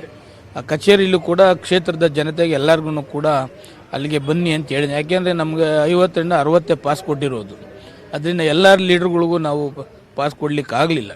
ಅದಕ್ಕೆ ಕ್ಷೇತ್ರದಲ್ಲೇ ಇದು ಮುಗಿದ ತಕ್ಷಣ ಅಲ್ಲಿಯೇ ಹೋಗಿ ಎಲ್ಲರನ್ನು ಭೇಟಿ ಮಾಡ್ತೇನೆ. ಇದು ನೂತನ ಸಚಿವರಾಗಿರ್ತಕ್ಕಂಥ ಎಸ್ ಟಿ ಸೋಮಶೇಖರ್ ಅವರ ಮಾತಾಗಿರ್ತಕ್ಕಂಥದ್ದು. ಏನಂತಂದರೆ, ನನ್ನ ಇವತ್ತು ರಾಜಕೀಯ ಬೆಳವಣಿಗೆಗೆ ಕ್ಷೇತ್ರದ ಜನತೆ ಕಾರಣ, ಹಾಗಾಗಿ ಕ್ಷೇತ್ರದ ಜನತೆಗೆ ಅಭಿನಂದನೆಯನ್ನು ಸಲ್ಲಿಸ್ತೀನಿ. ಹಾಗೆ ಹಿಂದೆ ನಾನು ಕಾಂಗ್ರೆಸ್ ಬಿಟ್ಟು ಬಂದಂಥ ಸಂದರ್ಭದಲ್ಲಿ ಕೆಲವರು ನನ್ನ ಬಗ್ಗೆ ಹಗುರವಾಗಿ ಮಾತಾಡಿದರು. ಅಂಥವ್ರಿಗೆ ಇವತ್ತು ಉತ್ತರ ಸಿಕ್ಕಿದೆ ಅಂತಂದರೆ, ನಾನು ಕಾಂಗ್ರೆಸ್ ಬಿಟ್ಟು ಬಂದು BJPಯಲ್ಲಿ ಸಚಿವನಾಗ್ತಾ ಇದ್ದೇನೆ, ಆ ಮೂಲಕ ನನ್ನ ನಿರ್ಧಾರ ಸರಿಯಿತು ರಾಜಕಾರಣದಲ್ಲಿ ಅಂತ ಹೇಳಿದ್ದಾರೆ. ಕ್ಯಾಮ್ರಾ ಪರ್ಸನ್ ಕೊಂಡಯ್ಯ ಜೊತೆ ಸಂಜಯ್, ನ್ಯೂಸ್ 18 ಬೆಂಗಳೂರು. ಹಾಗೇನೆ ಸೋಮಶೇಖರ್ ಅವರ ಮಾತನ್ನ ನೋಡಿದ್ವಿ. ಸೋಮಶೇಖರ್ ಅವರ ಪುತ್ರ ನ್ಯೂಸ್ 18 ಜೊತೆ ಮಾತನಾಡಿದ್ದಾರೆ, ನೋಡೋಣ. ಇಂದು ನೂತನ ಸಚಿವರಾಗಿ ಎಸ್ ಟಿ ಸೋಮಶೇಖರ್ ಅವರು ಏನು ಪ್ರಮಾಣ ವಚನವನ್ನು ಸ್ವೀಕಾರ ಮಾಡ್ತಾ ಇದ್ದಾರೆ. ಈ ಒಂದು ಸಂದರ್ಭದಲ್ಲಿ ಅವರ ಪುತ್ರ ನಿಶಾಂತ್ ಸೋಮಶೇಖರ್ ಅವರು ನಮ್ಮ ಜೊತೆ ಇರತಕ್ಕಂಥದ್ದು. ಸರ್, ನಮಸ್ಕಾರ. ಇವತ್ತು ನಿಮ್ಮ ತಂದೆಯವರು ಪ್ರಮಾಣ ವಚನವನ್ನು ತೆಗೆದುಕೊತಾ ಇದ್ದಾರೆ ಮಿನಿಸ್ಟರ್ ಆಗಿ. ಯಾವ ರೀತಿ ಖುಷಿ ಆಗ್ತಾ ಇದೆ ಸರ್? ಭಾಳ ಸಂತೋಷ ಆಗ್ತಾ ಇದೆ. ಒಂಥರ ಗ್ರೇಟ್ ಮೂಮೆಂಟ್ ನಮಗೆಲ್ಲ ಲೈಫಲ್ಲಿ. ತುಂಬ ಕಷ್ಟಪಟ್ಟಿರಪ್ಪ. ಸುಮಾರು ವರ್ಷಗಳಿಂದ ಓಡಾಡಿ ಸಮಾಜ ಸೇವನೆ ಒಂದು ಪ್ರೊಫೆಷನ್ ಆಗಿ ತೊಗೊಂಡು ಜನಕ್ಕೆ ತುಂಬ ಹೆಲ್ಪ್ ಪಟ್ಟಿದ್ದಾರೆ. ಆ ಶ್ರಮಕ್ಕೆ ಇವಾಗ ಫಲ ಸಿಗ್ತಾ ಇದೆ. ಇನ್ನೂ ಮುಂದೆ ಮತ್ತಷ್ಟು ಕೆಲಸ ಮಾಡ್ತಾರೆ, ಮತ್ತಷ್ಟು ಡೆವಲಪ್ಮೆಂಟ್ ವರ್ಕ್ಗಳಾಗುತ್ತೆ ಅಂತ ಒಂದು ಬಯಸಿ ಒಂದು ಸಂತೋಷ ಪಡ್ತೀನಿ. ಹಾಗೆ ಏನಂತಂದರೆ, ನಿಮ್ಮ ತಂದೆ ರಾಜಕಾರಣದಲ್ಲಿ ಈ ಒಂದು ದೊಡ್ಡ ಮಟ್ಟಕ್ಕೆ ಸಚಿವರಾಗ್ತಾರೆ ಅಂತಕ್ಕಂಥ ನಿರೀಕ್ಷೆ ನಿಮಗಿತ್ತು. ಹಾಗೆ ನಿಮ್ಮ ತಂದೆ ರಾಜಕಾರಣಕ್ಕೆ ಹೋದಾಗ ನಿಮಗೆ ಎಷ್ಟು ವಯಸ್ಸಾಗಿತ್ತು? ನಾನು ಹುಟ್ಟಾಗ್ಲಿಂದ ನಮ್ಮ ಅಪ್ಪ ಆಲ್ಮೋಸ್ಟ್ ರಾಜಕೀಯದಲ್ಲೇ ಇದ್ದಾರೆ. ನಮಗೆ ನಾನು ಫಸ್ಟು ನನಗೆ ರಾಜಕೀಯದ ಬಗ್ಗೆ ಅರಿವಾಗಿದ್ದು ಅಂದರೆ ಕರೆಕ್ಟಾಗಿ ಮನೆ ಕಟ್ಟಿದಾಗ ಈ ಮನೆ ಹೆಸರು ನಿಶಾಂತ್ ಅಂತಿಡಿ ಅಂತ ಹೇಳಿದೆ. ನನ್ನ ಹೆಸರು ಅವ್ರು ಇಲ್ಲಪ್ಪ, ಜನರಿಂದನೇ ನಾನು ಮೇಲೆ ಬಂದಿರೋದು, ಜನರ ಸಹಕಾರದಿಂದನೇ ಬಂದಿರೋದು, ಅದಕ್ಕೆ ನಾನು ಈ ಮನೆ ಹೆಸರು ಸಹಕಾರ ಅಂತಲೇ ಇಡ್ತೀನಿ ಅಂತ. ನಾನು ಅವಾಗ ಆಲ್ಮೋಸ್ಟ್ ಒಂದು 10 ವರ್ಷ 12 ವರ್ಷ ಇತ್ತು. ಅವಾಗ ಗೊತ್ತಾಯ್ತು ನಮ್ಮ ಅಪ್ಪಂಗೆ ಎಷ್ಟು ರಾಜಕೀಯ ಅಂದರೆ ಎಷ್ಟು ಇಷ್ಟ, ಎಷ್ಟು ಹೆಲ್ಪ್ ಮಾಡ್ಬೇಕು ಜನರಿಗೆ ಅನ್ನೋದು ಇಷ್ಟ ಅನ್ನೋದು ಅವಾಗ ಒಂದು ಗೊತ್ತಾಯ್ತು. ಸರ್, ಹಾಗೆ ಏನಂತಂದರೆ, ತಂದೆ ಯಾವತ್ತಾರು ನಿಮ್ಮನ್ನ ರಾಜಕಾರಣಕ್ಕೆ ಅಂತಂದರೆ ಕರ್ಕೊಂಡೋಗಿದ್ದು ಕ್ಷೇತ್ರಕ್ಕೆ ಇರ್ಬೋದು, ಅಥವಾ ಚುನಾವಣಾ ಪ್ರಚಾರಗಳಿರ್ಬೋದು, ಅಥವಾ ಕಾರ್ಯಕರ್ತರ ಸಮಾವೇಶರು, ಇಂಥ ರೀತಿ ಯಾವಾಗಲಾದ್ರು ಕರ್ಕೊಂಡು ಹೋಗ್ತಾ ಇದ್ದೀರಾ ಸರ್? ಅವ್ರು ಕರ್ಕೊಂಡು ಹೋಗ್ತಾ ಇರಲಿಲ್ಲ, ನಾನೇ ಹೋಗ್ತಾ ಇದ್ದೆ. ಅವ್ರ ಸಪೋರ್ಟಾಗಿರೋಣ, ಅವ್ರ ಬೆನ್ನೆಲುಬಾಗಿರೋಣ ಅಂತ, ಒಂದು ಬ್ಯಾಲೆನ್ಸ್ ಮಾಡೋಣ ಅಂತ ನಾನೇ ಹೋಗ್ತಾ ಇದ್ದಿದ್ದು ಅಷ್ಟೇ. ಇವಾಗ ತಂದೆ ಜೊತೆ ಹೋಗ್ತಾ ಇದ್ದೀನಿ ಅಂದರೆ ಮುಂದೆ ನೀವು ಕೂಡ ರಾಜಕಾರಣಕ್ಕೆ ಬರ್ತಕ್ಕಂಥ ಒಂದು ಆಸೆ ಏನಾದ್ರು ಇದೆಯಾ ಸರ್? ಇಲ್ಲ ಸರ್, ಆ ಥರ ಏನಿಲ್ಲ ಸರ್. ಬರೀ ಅಪ್ಪ ಎಷ್ಟು ಹೆಲ್ಪ್ ಮಾಡ್ತಾರೋ ಜನರಿಗೆ, ನಾನು ಆದಷ್ಟು ನನ್ನ ಕಡೆಯಿಂದ ಹೆಲ್ಪ್ ಮಾಡೋಣ ಅನ್ನೋದೊಂದೇ ಒಂದು ಉದ್ದೇಶ. ಸದ್ಯಕ್ಕೆ ರಾಜಕಾರಣಕ್ಕೆ ಬರ್ತಕ್ಕಂಥ ಯಾವ ಆಸೆ ನನಗಿಲ್ಲ, ಆದರೆ ತಂದೆ ರಾಜಕಾರಣ ಮಾಡಿದ್ರೆ ಅವರಿಗೆ ಸಹಾಯವಾಗಿರ್ತೀನಿ ಅಂತ ಮಾತನ್ನು ಹೇಳಿದ್ದಾರೆ. ಕ್ಯಾಮ್ರಾ ಪರ್ಸನ್ ಕೊಂಡಯ್ಯ ಜೊತೆ Sanjay, news 18 Bengaluru. S T Somashekar ಅವರು ಇಂದು ನೂತನ ಸಚಿವರಾಗಲಿದ್ದಾರೆ. ಸಚಿವರಾಗ್ತಕ್ಕಂತಹ ಒಂದು ಸಂದರ್ಭದಲ್ಲಿ ಅವರ ಪತ್ನಿ ರಾಧಾ ಅವರು ಸಹ ನಮ್ಮ ಜೊತೆ ಇರ್ತಕ್ಕಂಥದ್ದು. ಅವ್ರಿಗೆ ಯಾವ ರೀತಿ ಖುಷಿ ಆಗ್ತಾ ಇದೆ ಅಂತಕ್ಕಂಥದ್ದನ್ನು ತಿಳ್ಕೊಳ್ಳೋಣ. ಮೇಡಮ್ ನಮಸ್ಕಾರ. ಇಂದು ಸೋಮಶೇಖರ್ ಅವರು ಸಚಿವರಾಗ್ತಾ ಇದ್ದಾರೆ, ಯಾವ ರೀತಿ ಖುಷಿ ಆಗ್ತಾ ಇದೆ ಮೇಡಮ್? ತುಂಬ ಖುಷಿ ಆಗ್ತಾ ಇದೆ. ತುಂಬ ಸ್ಟ್ರಗಲ್ ಆಯಿತು ಇಷ್ಟು ದಿನ, ಈಗ ಸಚಿವರದ್ದು ಕೊಡ್ತಾ ಇರೋದು ತುಂಬ ಖುಷಿ ಆಗ್ತಾ ಇದೆ. ಏನಾದ್ರು ಹಿಂದೆ ನೀವು ನೆನೆಸ್ಕೊಂತೀರ ಮೇಡಮ್? ಅಂದರೆ ನೀವು ಮದುವೆ ಆದಂಥ ಸಂದರ್ಭದಲ್ಲಿ ಸೋಮಶೇಖರ್ ಅವ್ರು ಏನು ಮಾಡ್ತಾರೆ, ಹಾಗೂ ರಾಜಕಾರಣದಲ್ಲೇ ರಾಜಕಾರಣದಲ್ಲಿ ಇದ್ದು ಈ ಒಂದು ಮಟ್ಟಕ್ಕೆ ಬೆಳೀತಾರೆ ಅಂತ ಏನಾದ್ರು ನಿಮ್ಗೆ ನಿರೀಕ್ಷೆ ಇತ್ತಾ ಮೇಡಮ್? ಇಲ್ಲ, ಅವ್ರು ಅವಾಗ ರಾಜಕಾರಣದಲ್ಲಿ ಇರಲಿಲ್ಲ, ಬೇರೆ ಇದರಲ್ಲಿ ಇದ್ರು. ಹಾಗೆ ಇದಾಗ ಬಂತು, ಇಷ್ಟು ಮಟ್ಟಕ್ಕೆ ರಾಜಕಾರಣಕ್ಕೆ ಬಂದಾಗ ಇಷ್ಟು ಮಟ್ಟಕ್ಕೆ ಬರ್ತಾರೆ ಅಂತ ಅನ್ನಿಸ್ತಿತ್ತು ಅವ್ರ ಕೆಲಸ ನೋಡಿಬಿಟ್ಟು. ನಿಮಗೆ ಸೋಮಶೇಖರ್ ಸರ್ ಅವರು ಯಾವ ಖಾತೆಯನ್ನು ನಿರ್ವಹಣೆ ಮಾಡಬೇಕಂತ ಆಸೆ ಇದೆ ಮೇಡಮ್? ಆ ಥರ ಗೊತ್ತಿಲ್ಲ, ಅಷ್ಟು ರಾಜಕೀಯದ ಗೊತ್ತಿಲ್ಲ. ಅವ್ರು ಯಾವ್ದು ಕೊಟ್ಟರು ಮಾಡ್ತಾರೆ, ಚೆನ್ನಾಗಿ ಮಾಡ್ತಾರೆ. ಯಾವ್ದು ಖಾತೆ ಕೊಟ್ಟರು ಚೆನ್ನಾಗಿ ಮಾಡ್ತಾರೆ ಅವರು. ಹಾಗೆ ಏನಂತಂದ್ರೆ ಮೇಡಮ್, ಸೋಮಶೇಖರ್ ಅವರು ಈಗ ಗೆದ್ದಿದ್ದಾರೆ, ಸಚಿವರಾಗಿದ್ದಾರೆ, ಜವಾಬ್ದಾರಿ ಜಾಸ್ತಿ ಆಗುತ್ತೆ ಮುಂದಿನ ದಿನಗಳಲ್ಲಿ. ಕ್ಷೇತ್ರ ಬಿಟ್ಟು ರಾಜ್ಯದಲ್ಲೆಲ್ಲ ಸಹ ಓಡಾಟವನ್ನು ಮಾಡಬೇಕಾಗುತ್ತೆ. ಏನು ಹೇಳ್ತೀರಾ ಮೇಡಮ್? ಅವ್ರು ಮಾಡ್ತಾರೆ, ಅವ್ರಿಗೆ ಕೆಪಾಸಿಟಿ ಇದೆ, ಎಲ್ಲನೂ ಚೆನ್ನಾಗಿ ನಿಭಾಯಿಸ್ತಾರೆ. ಇದು ಸೋಮಶೇಖರ್ ಅವರ ಪತ್ನಿ ರಾಧಾ ಅವರು ಹೇಳಿರ್ತಕ್ಕಂಥದ್ದು. ತುಂಬ ಖುಷಿ ಆಗ್ತಾ ಇದೆ. ನಾನು ಮದುವೆ ಆದಂಥ ಸಂದರ್ಭದಲ್ಲಿ ಸೋಮಶೇಖರ್ ರಾಜಕಾರಣಿ ಆಗಿರಲಿಲ್ಲ, ಆದರೆ ಈಗ ರಾಜಕಾರಣಿಯಾಗಿ ಒಂದು ಸಚಿವರಾಗೋ ತನಕ ಬೆಳೆದಿದ್ದಾರೆ ಅಂದರೆ ತುಂಬ ಖುಷಿ ಆಗುತ್ತೆ. ಹಾಗೆ ಅವರು ಮುಂದಿನ ದಿನಗಳಲ್ಲೂ ಸಹ ಸಚಿವರಾದರೂ ಸಹ ದೊಡ್ಡ ಮಟ್ಟದಲ್ಲಿ ಕೆಲಸವನ್ನು ಮಾಡ್ತಾರೆ, ಕ್ಷೇತ್ರದ ಜನತೆಗೆ ಸ್ಪಂದಿಸ್ತಾರೆ ಅಂತ ಮಾತನ್ನು ಹೇಳಿದ್ದಾರೆ. ಕ್ಯಾಮ್ರಾ ಪರ್ಸನ್ ಕೊಂಡಯ್ಯ ಜೊತೆ ಸಂಜಯ್, ನ್ಯೂಸ್ 18 ಬೆಂಗಳೂರು. ಇನ್ನು ಕೇವಲ 1.5 ಗಂಟೆ ಮಾತ್ರ ಬಾಕಿ ಇದೆ. ನೂತನ ಸಚಿವರಾಗಿ ಪ್ರಮಾಣ ವಚನವನ್ನ 10 ಶಾಸಕರು ಸ್ವೀಕಾರ ಮಾಡಲಿದ್ದಾರೆ. ರಾಜಭವನ ಇದಕ್ಕೆ ಯಾವ ರೀತಿಯಾಗಿ ಸಿದ್ಧ ಆಗಿದೆ ನೋಡೋಣ ಬ್ರೇಕ್ ಆದ್ಮೇಲೆ. ನೂತನ ಶಾಸಕರು ಅಂದ್ರೆ ನೂತನ ಮಂತ್ರಿಗಳಾಗ್ತಾ ಇರುವವರು ಈಗಾಗಲೇ ನ್ಯೂಸ್ 18 ಜೊತೆ ಮಾತನಾಡಿದ್ದಾರೆ. 10 ಜನ ಶಾಸಕರು ಕೂಡ ನ್ಯೂಸ್ 18 ಜೊತೆ ತಮ್ಮ ಅಭಿಪ್ರಾಯವನ್ನ ಹಂಚಿಕೊಂಡಿದ್ದಾರೆ. ಕ್ಷೇತ್ರದ ಜನರ ನಿರೀಕ್ಷೆಗಳನ್ನ ಪೂರೈಸುತ್ತೇನೆ, ಯಾವುದೇ ಖಾತೆ ಕೊಟ್ಟರು ನಿಭಾಯಿಸುತ್ತೇನೆ, ನ್ಯೂಸ್ 18ಗೆ ಭಾವಿ ಸಚಿವ ಗೋಪಾಲಯ್ಯ ಹೇಳಿಕೆಯನ್ನ ನೀಡಿದ್ದಾರೆ. ಸಂಪುಟದ ನೂತನ ಸಚಿವರಾಗಿ ಗೋಪಾಲಯ್ಯನವರು ಇಂದು ಪ್ರಮಾಣ ವಚನವನ್ನು ಸ್ವೀಕರಿಸಿದ್ದಾರೆ. ಒಂದು ರೀತಿಯಲ್ಲಿ ಅವರ ನಿವಾಸದಲ್ಲಿ ಸಂಭ್ರಮ ಒಂದು ಮನೆ ಮಾಡಿದೆ ಅಂತ ಹೇಳ್ಬೋದು. ಹೀಗಾಗಿ ಅವ್ರ ಕುಟುಂಬ ನಮ್ಮ ಜೊತೆಗಿದೆ, ಅವ್ರ ಜೊತೆಗೆ ಮಾತಾಡೋಣ. ಮೇಡಮ್, ಕೊನೆಗೂ ಸಾಹೇಬರು ಇವತ್ತು ಸಚಿವರಾಗಿ ಪ್ರಮಾಣ ವಚನವನ್ನು ಸ್ವೀಕರಿಸ್ತಾ ಇದ್ದಾರೆ, ಏನು ಅನ್ನಿಸ್ತಿದೆ ಸರ್? ಇದು ತುಂಬಾ ದಿವಸದ ಕನಸು ನಮ್ಮದು. ಇವತ್ತು ನನಸಾಗ್ತಾ ಇದೆ. ಮಾನ್ಯ ಮುಖ್ಯಮಂತ್ರಿಗಳಾದಂಥ ಯಡಿಯೂರಪ್ಪ ಸಾಹೇಬರು ಮತ್ತು ರಾಷ್ಟ್ರಾಧ್ಯಕ್ಷರಂಥ ನಡ್ಡಾ ಸಾಹೇಬರು, ಅಮಿತ್ ಶಾ ಸಾಹೇಬರು ಎಲ್ಲ ಸೇರಿ ಇವತ್ತೊಂದು ಕರ್ನಾಟಕದಲ್ಲಿ ಒಂದು ಸುಭದ್ರವಾದ ಸರ್ಕಾರವನ್ನು ರಚಿಸಬೇಕು ನಿಟ್ಟಿನಲ್ಲಿ ಇವತ್ತು 10 ಜನಕ್ಕೂ ಸಹ ಒಂದು ಮಂತ್ರಿ ಸ್ಥಾನವನ್ನು ಕೊಡ್ತಾ ಇರೋದು ತುಂಬ ಖುಷಿಯಾಗಿದೆ. ಈ ನಮ್ಮ ಕ್ಷೇತ್ರದಲ್ಲಿ ಮಹಾಲಕ್ಷ್ಮಿ ಲೇಔಟಲ್ಲಿ ನಾವೇನು ಹೊಸದಾಗಿ ಹೇಳಬೇಕಾಗಿಲ್ಲ. ಪ್ರತಿಯೊಬ್ಬರು ಮನಸ್ಸಿನಲ್ಲೂ ಸಹ ಸುಮಾರು 2,88,000 ಮತದಾರರಿದ್ದಾರೆ. ಮತದಾರರ ಮನಸ್ಸಲ್ಲೂ ಸಹ ನಮ್ಮ ಶಾಸಕರಿದ್ದಾರೆ. ಇವತ್ತು ಮೂರನೇ ಬಾರಿಗೆ ಶಾಸಕರಾಗಿ ಆಯ್ಕೆ ಆಗಿರುವಂಥದ್ದು. ಬಹಳಷ್ಟು ಉತ್ತಮವಾದ ಕೆಲಸವನ್ನು ಮಾಡಿ ಬಡವರ ಕಷ್ಟ ಸುಖಗಳಿಗೆ ಸ್ಪಂದಿಸಿ ಪ್ರತಿ ಬಡಾವಣೆನೂ ಸಹ ಕೆಲಸ ಮಾಡಿದ್ದಾರೆ. ಇವತ್ತು ಕೆಲಸ ಮಾಡಿದ ದೃಷ್ಟಿಯಿಂದನೇ ಇವತ್ತು ಸುಮಾರು ಒಂದು 54,500 ಮತಗಳ ಅಂತರದಿಂದ ಮತ್ತೊಮ್ಮೆ ಚುನಾವಣೆಗೆ ವಿಧಾನಸಭೆಗೆ ಆಯ್ಕೆಯಾಗಿ ಹೋಗಿದ್ದು. ಇವತ್ತು ಸಾಹೇಬರು ಯಾವುದೇ ಖಾತೆ ಕೊಟ್ಟರು ನಿಭಾಯಿಸುವಂಥ ಶಕ್ತಿ ಸಾಮರ್ಥ್ಯ ಅವರಲ್ಲಿದೆ. ಅತ್ಯುತ್ತಮವಾಗಿ ಕಾರ್ಯವನ್ನು ನಿರ್ವಹಿಸ್ತಾರೆ ಅಂತ ನಂಬಿಕೆ ಇದೆ. ನಮ್ಮ ಇಡೀ ಕ್ಷೇತ್ರದ ಜನತೆಗೆ ನಾವು ಇವತ್ತು ಎಷ್ಟು ಅಭಿನಂದನೆ ತಳಿಸಿದ್ರು ಸಾಲದು. ಇವತ್ತು ಒಂದು ಉತ್ತಮವಾದ ಅವಕಾಶವನ್ನು ನಕ್ಷತ್ರದ ಜನತೆಯೂ ಸಹ ಕೊಟ್ಟಿದ್ದಾರೆ ಅಂತ ನಾನು ಹೇಳ್ತೀನಿ ಸರ್. ಸರ್, ಬಹಳ ಒಂದು ಸಾಕಷ್ಟು ಗೊಂದಲಗಳಿತ್ತು. ಆ ಗೊಂದಲ ನಡುವೆ ಬಹಳ ದಿನಗಳ ಬಳಿಕ ಸಂಪುಟ ವಿಸ್ತರಣೆ ಆಗ್ತಾ ಇದೆ. ಇವತ್ತು ಸಚಿವರಾಗಿ ಪ್ರಮಾಣ ವಚನ ಸ್ವೀಕರಿಸ್ತಾ ಇದ್ದಾರೆ, ಏನು ಅನ್ನಿಸ್ತಾ ಇದೆ? ಇದು ನನ್ನ ಕ್ಷೇತ್ರದ ಜನರ ಬಯಕೆ ಆಗಿತ್ತು. ಬಹುಶಃ 2018ರಂದು ಗೋಪಾಲಯ್ಯ ಸಚಿವರಾಗಿದ್ದಾರೆ, ಆದರೆ ಇನ್ನು ಉತ್ತಮವಾದ ಕಾರ್ಯ ನಿರ್ವಹಿಸ್ತಾರೆ ಅಂತಕ್ಕಂಥ ಆಸೆ ನನ್ನ ಕ್ಷೇತ್ರದ ಯಾವುದೇ ಒಂದು ಪಾರ್ಕ್ ಹೋಗಲಿ ಅದನ್ನು ಕೇಳ್ತಾ ಇದ್ರು. ಇವತ್ತು ನಮ್ಮ ನಾಯಕರು, ರಾಜ್ಯದ ಮುಖ್ಯಮಂತ್ರಿಗಳಾದ ಸನ್ಮಾನ್ಯ ಯಡಿಯೂರಪ್ಪ ಅವರು ಏನು ಮಾತು ಕೊಟ್ಟು ಮಾತಿನಂತೆ ನಮ್ಮನ್ನು ಈ ರಾಜ್ಯದ ಸಚಿವರಾಗಿ ಏನು ನೇಮಕ ಮಾಡ್ತಾ ಇದ್ದಾರೆ, ನಮಗೆಲ್ರಿಗೂ ಒಂದು ಸಂತೋಷ ಆಗಿದೆ, ಖುಷಿಯಾಗಿದೆ. ನನ್ನ ಕ್ಷೇತ್ರದ ಜನತೆಗೂ ಅದನ್ನು ಬೇಕಾಗಿತ್ತು, ಸಿಕ್ಕಿದೆ. പക്ഷെ ಅವ್ರು ಏನು ಜವಾಬ್ದಾರಿ ಕೊಡ್ತಾರೆ, ನನ್ನ ಕ್ಷೇತ್ರಕ್ಕೆ, ರಾಜ್ಯಕ್ಕೆ ಮತ್ತು ಪಕ್ಷಕ್ಕೆ ಗೌರವವನ್ನು ತರ್ತಕ್ಕಂಥ ಕೆಲಸವನ್ನು ಇಲ್ಲೇನು ಮಹಾಲಕ್ಷ್ಮಿ ಲೇಔಟ್ನಲ್ಲಿ 5 ವರ್ಷದಲ್ಲಿ ಬದಲಾವಣೆಯನ್ನು ಕಂಡಿದ್ದಾರೆ ಜನ. ಇಡೀ ರಾಜ್ಯದ ಯಾವುದೇ ಖಾತೆಯನ್ನು ಕೊಟ್ಟರು ಅದನ್ನು ನಿಭಾಯಿಸ್ತಕ್ಕಂಥ ಶಕ್ತಿ ಭಗವಂತ ಕೊಟ್ಟಿದ್ದಾನೆ. ಅದನ್ನ ಈ ಪಕ್ಷಕ್ಕೆ, BJP ಪಕ್ಷಕ್ಕೆ ಮತ್ತು ರಾಜ್ಯದ ಜನತೆಗೆ ಗೌರವ ತರೋ ರೀತಿ ನಡ್ಕೊಂತೇನೆ. ತಂದೆ ಇವತ್ತು ಮಿನಿಸ್ಟರ್ ಆಗಿ ಪ್ರಮಾಣ ವಚನ ಸ್ವೀಕರಿಸ್ತಾ ಇದ್ದಾರೆ, ಏನಿಸ್ತಿದೆ? ಖುಷಿ ಆಗುತ್ತೆ ಸರ್. ಈಗ 2 ಟರ್ಮಿಂದ ಗೆದ್ದಿರೋದ್ರಿಂದ ಇವ್ರು ಮಾಡಿರೋ ಅಭಿವೃದ್ಧಿ ಕೆಲಸ ಎಲ್ಲ ಪ್ರತಿ ಮನೆಗೂ ತಲುಪಿದೆ. ಸೊ ಕಷ್ಟಪಟ್ಟಿರೋದಕ್ಕೆ ದೇವರು ಒಳ್ಳೆ ಫಲ ಕೊಟ್ಟಿದ್ದೇನೆ. ಸಾಕಷ್ಟು ವರ್ಷಗಳಿಂದ ಪಬ್ಲಿಕ್ ಲೈಫಲ್ಲಿ ಇದ್ದಾರೆ. ಯಾವ ಪೋರ್ಟ್ಫೋಲಿಯೋ ಸಿಕ್ಕರು ಚೆನ್ನಾಗಿರುತ್ತೆ ಅಂತ ಅವ್ರು ಯಾವ್ದು ಸಿಕ್ಕಿದ್ರು ನಿಭಾಯಿಸ್ತಾರೆ ಸರ್ ಅವರು. ಇನ್ನೊಬ್ರು ಇದ್ದಾರೆ, ಇವ್ರನ್ನೂ ಮಾತಾಡ್ಸೋಣ. ತಂದೆಯವರು ಇವತ್ತು ಸಚಿವರಾಗಿ ಪ್ರಮಾಣ ವಚನ ಸ್ವೀಕರಿಸ್ತಾ ಇದ್ದಾರೆ, ಏನು ಅನ್ನಿಸ್ತಿದೆ? ಯಾವ ಖಾತೆ ಕೊಟ್ಟರೆ ಚೆನ್ನಾಗಿ ಆಗ್ಬೋದು ಅಂತ? ನಾವು ಯಾವ ಖಾತೆನ ಅಂತ ಕೇಳೋಕ್ಕೂ ಅಲ್ಲ, ಅವ್ರು ಯಾವ ಖಾತೆ ಕೊಟ್ಟರು ಅವರು ಅದ್ರಲ್ಲಿ ಚೆನ್ನಾಗಿ ಕೆಲಸ ಮಾಡಿ ಅದು ಖಾತೆಗೆ ಒಳ್ಳೆ ಒಂದು ಹೆಸರು ತರ್ತಾರೆ ಅಂತ ನಮ್ಗೆ ನಂಬಿಕೆ ಇದೆ. ಖಂಡಿತ ಒಳ್ಳೆ ಕೆಲಸ ಮಾಡ್ತಾರೋರು. ಇಲ್ಲಿವರೆಗೂ ಒಳ್ಳೆ ಕೆಲಸನೇ ಮಾಡ್ಕೊಂಡು ಬಂದಿದ್ದಾರೆ. ಇನ್ನು ಮುಂದೆನೂ ಯಾವ ಖಾತೆ ಸಿಕ್ತೂ ಒಳ್ಳೆ ಕೆಲಸ ಮಾಡ್ತಾರೆ ಅಂತ ಎಲ್ಲರಲ್ಲೂ ವಿಶ್ವಾಸ ಇದೆ. ಇದು ಗೋಪಾಲಯ್ಯ ಮತ್ತು ಅವರ ಕುಟುಂಬದ ಮಾತಾಗಿತ್ತು. ಅಂದ್ರೆ ಸಾಕಷ್ಟು ವರ್ಷಗಳಿಂದ ಸಾರ್ವಜನಿಕ ಬದುಕಿನಲ್ಲಿ ಇದ್ರೂ ಕೂಡ ಯಾವುದೇ ಖಾತೆಯನ್ನು ಕೊಟ್ಟರು ಕೂಡ ನಾವು ಪ್ರಾಮಾಣಿಕವಾಗಿ ನಿಭಾಯಿಸ್ತೀವಿ ಅಂತಕ್ಕಂಥ ಒಂದು ಮಾತನ್ನ ಗೋಪಾಲಯ್ಯ ಅವರು ಮತ್ತು ಅವರ ಕುಟುಂಬ ಸ್ಪಷ್ಟಪಡಿಸಿದೆ. ಗುರುಶೇಖರ್ ಜೊತೆ ಶ್ರೀನಿವಾಸ ಕಟ್ಟಿ, ನ್ಯೂಸ್ 18 ಕನ್ನಡ, ಬೆಂಗಳೂರು. ಇನ್ನು ಒಂದ್ ಕಡೆ ಈಗಾಗಲೇ ಶಾಸಕರು ಸಚಿವರಾಗಿ ಪ್ರಮಾಣ ವಚನವನ್ನ ಸ್ವೀಕಾರ ಮಾಡ್ತಾ ಇದ್ದಾರೆ. ಬೆಳಗ್ಗೆ 10:30ಕ್ಕೆ ಸಚಿವರ ಪದಗ್ರಹಣ ಆಗುತ್ತೆ. ಗುಬ್ಬಿ ಶಾಸಕರಾಗಿರುವಂತಹ ಶ್ರೀನಿವಾಸ್ ಅವರು ನಮ್ಮ ಜೊತೆ ಈಗ ಫೋನ್ ಸಂಪರ್ಕದಲ್ಲಿದ್ದಾರೆ. ಶ್ರೀನಿವಾಸ್ ಅವರೇ, ಪಕ್ಷವನ್ನ ಚೇಂಜ್ ಮಾಡಿ ಆ ನಂತರ ಎಲೆಕ್ಷನ್ಗೆ ಹೋಗಿ ಈಗ ನೂತನ ಸಚಿವರಾಗಿ ಪದಗ್ರಹಣ ಮಾಡ್ತಾ ಇದ್ದಾರೆ. ಒಂದ್ ಕಡೆ ಪಕ್ಷಾಂತರಗಳಾದಂತಹವರು ಈ ಪಕ್ಷದಲ್ಲಿ ಇದ್ಕೊಂಡು ಸರ್ಕಾರ ಸುಭದ್ರ ಆಗೋದಕ್ಕೆ ಸಾಧ್ಯ ಆಗುತ್ತೆ ಅಂತ ಅನ್ಸುತ್ತಾ ಹೇಗೆ? ಮೇಡಮ್ ಗೊತ್ತಿಲ್ಲ ಮೇಡಮ್, ತಗೊಂಡವ್ರಿಗೆ ಗೊತ್ತಿರುತ್ತೆ. ಇವ್ರು ಎಲ್ಲಿದ್ರು ಒಂದ್ ರೀತಿ ಅಧಿಕಾರಕ್ಕೋಸ್ಕರ ಆಸೆ ಬಿದ್ದು ಜನರ ಸೇವೆ ಮಾಡೋಕೆ ಅಧಿಕಾರ ಮುಖ್ಯ ಆಗಿರ್ತಕ್ಕಂಥ ವ್ಯಕ್ತಿಗಳು. ಅಲ್ಲಿ ಎಷ್ಟು ಮಟ್ಟಿಗೆ ಇವರು ಸರ್ವೈವಲ್ ಆಗುತ್ತೆ ಈ ಸರ್ಕಾರ ಅನ್ನೋದು ಮುಂದಿನ ದಿನಗಳಲ್ಲಿ ನೋಡ್ಬೇಕಾಗುತ್ತೆ. ಯಾಕಂದ್ರೆ ಅಧಿಕಾರನೇ ಮುಖ್ಯ, ಅಧಿಕಾರ ಸಿಗ್ಲಿಲ್ಲ ಅನ್ನೋ ಒಂದೇ ಕಾರಣಕ್ಕೆ ತಾನೇ ಇವರೆಲ್ಲ ಪಕ್ಷ ಬಿಟ್ಟು ಹೋಗಿದ್ದು. ಇಲ್ಲೇನು ಅವ್ರಿಗೇನು ಬೇರೆ ತೊಂದರೆ ಏನಾಗಿರ್ಲಿಲ್ಲ. ಸಮ್ಮಿಶ್ರ ಸರ್ಕಾರದಲ್ಲಿ ಇವ್ರಿಗೇನು ಬೇರೆ ರೀತಿ ಏನು ತೊಂದರೆ ಆಗಿರಲಿಲ್ಲ. ಕೆಲವರೆಲ್ಲ ಮಂತ್ರಿಗಳು ಆಗಿದ್ದರೂ ಹೋಗಿರ್ತಕ್ಕಂಥ ಉದಾಹರಣೆಗಳವೆ.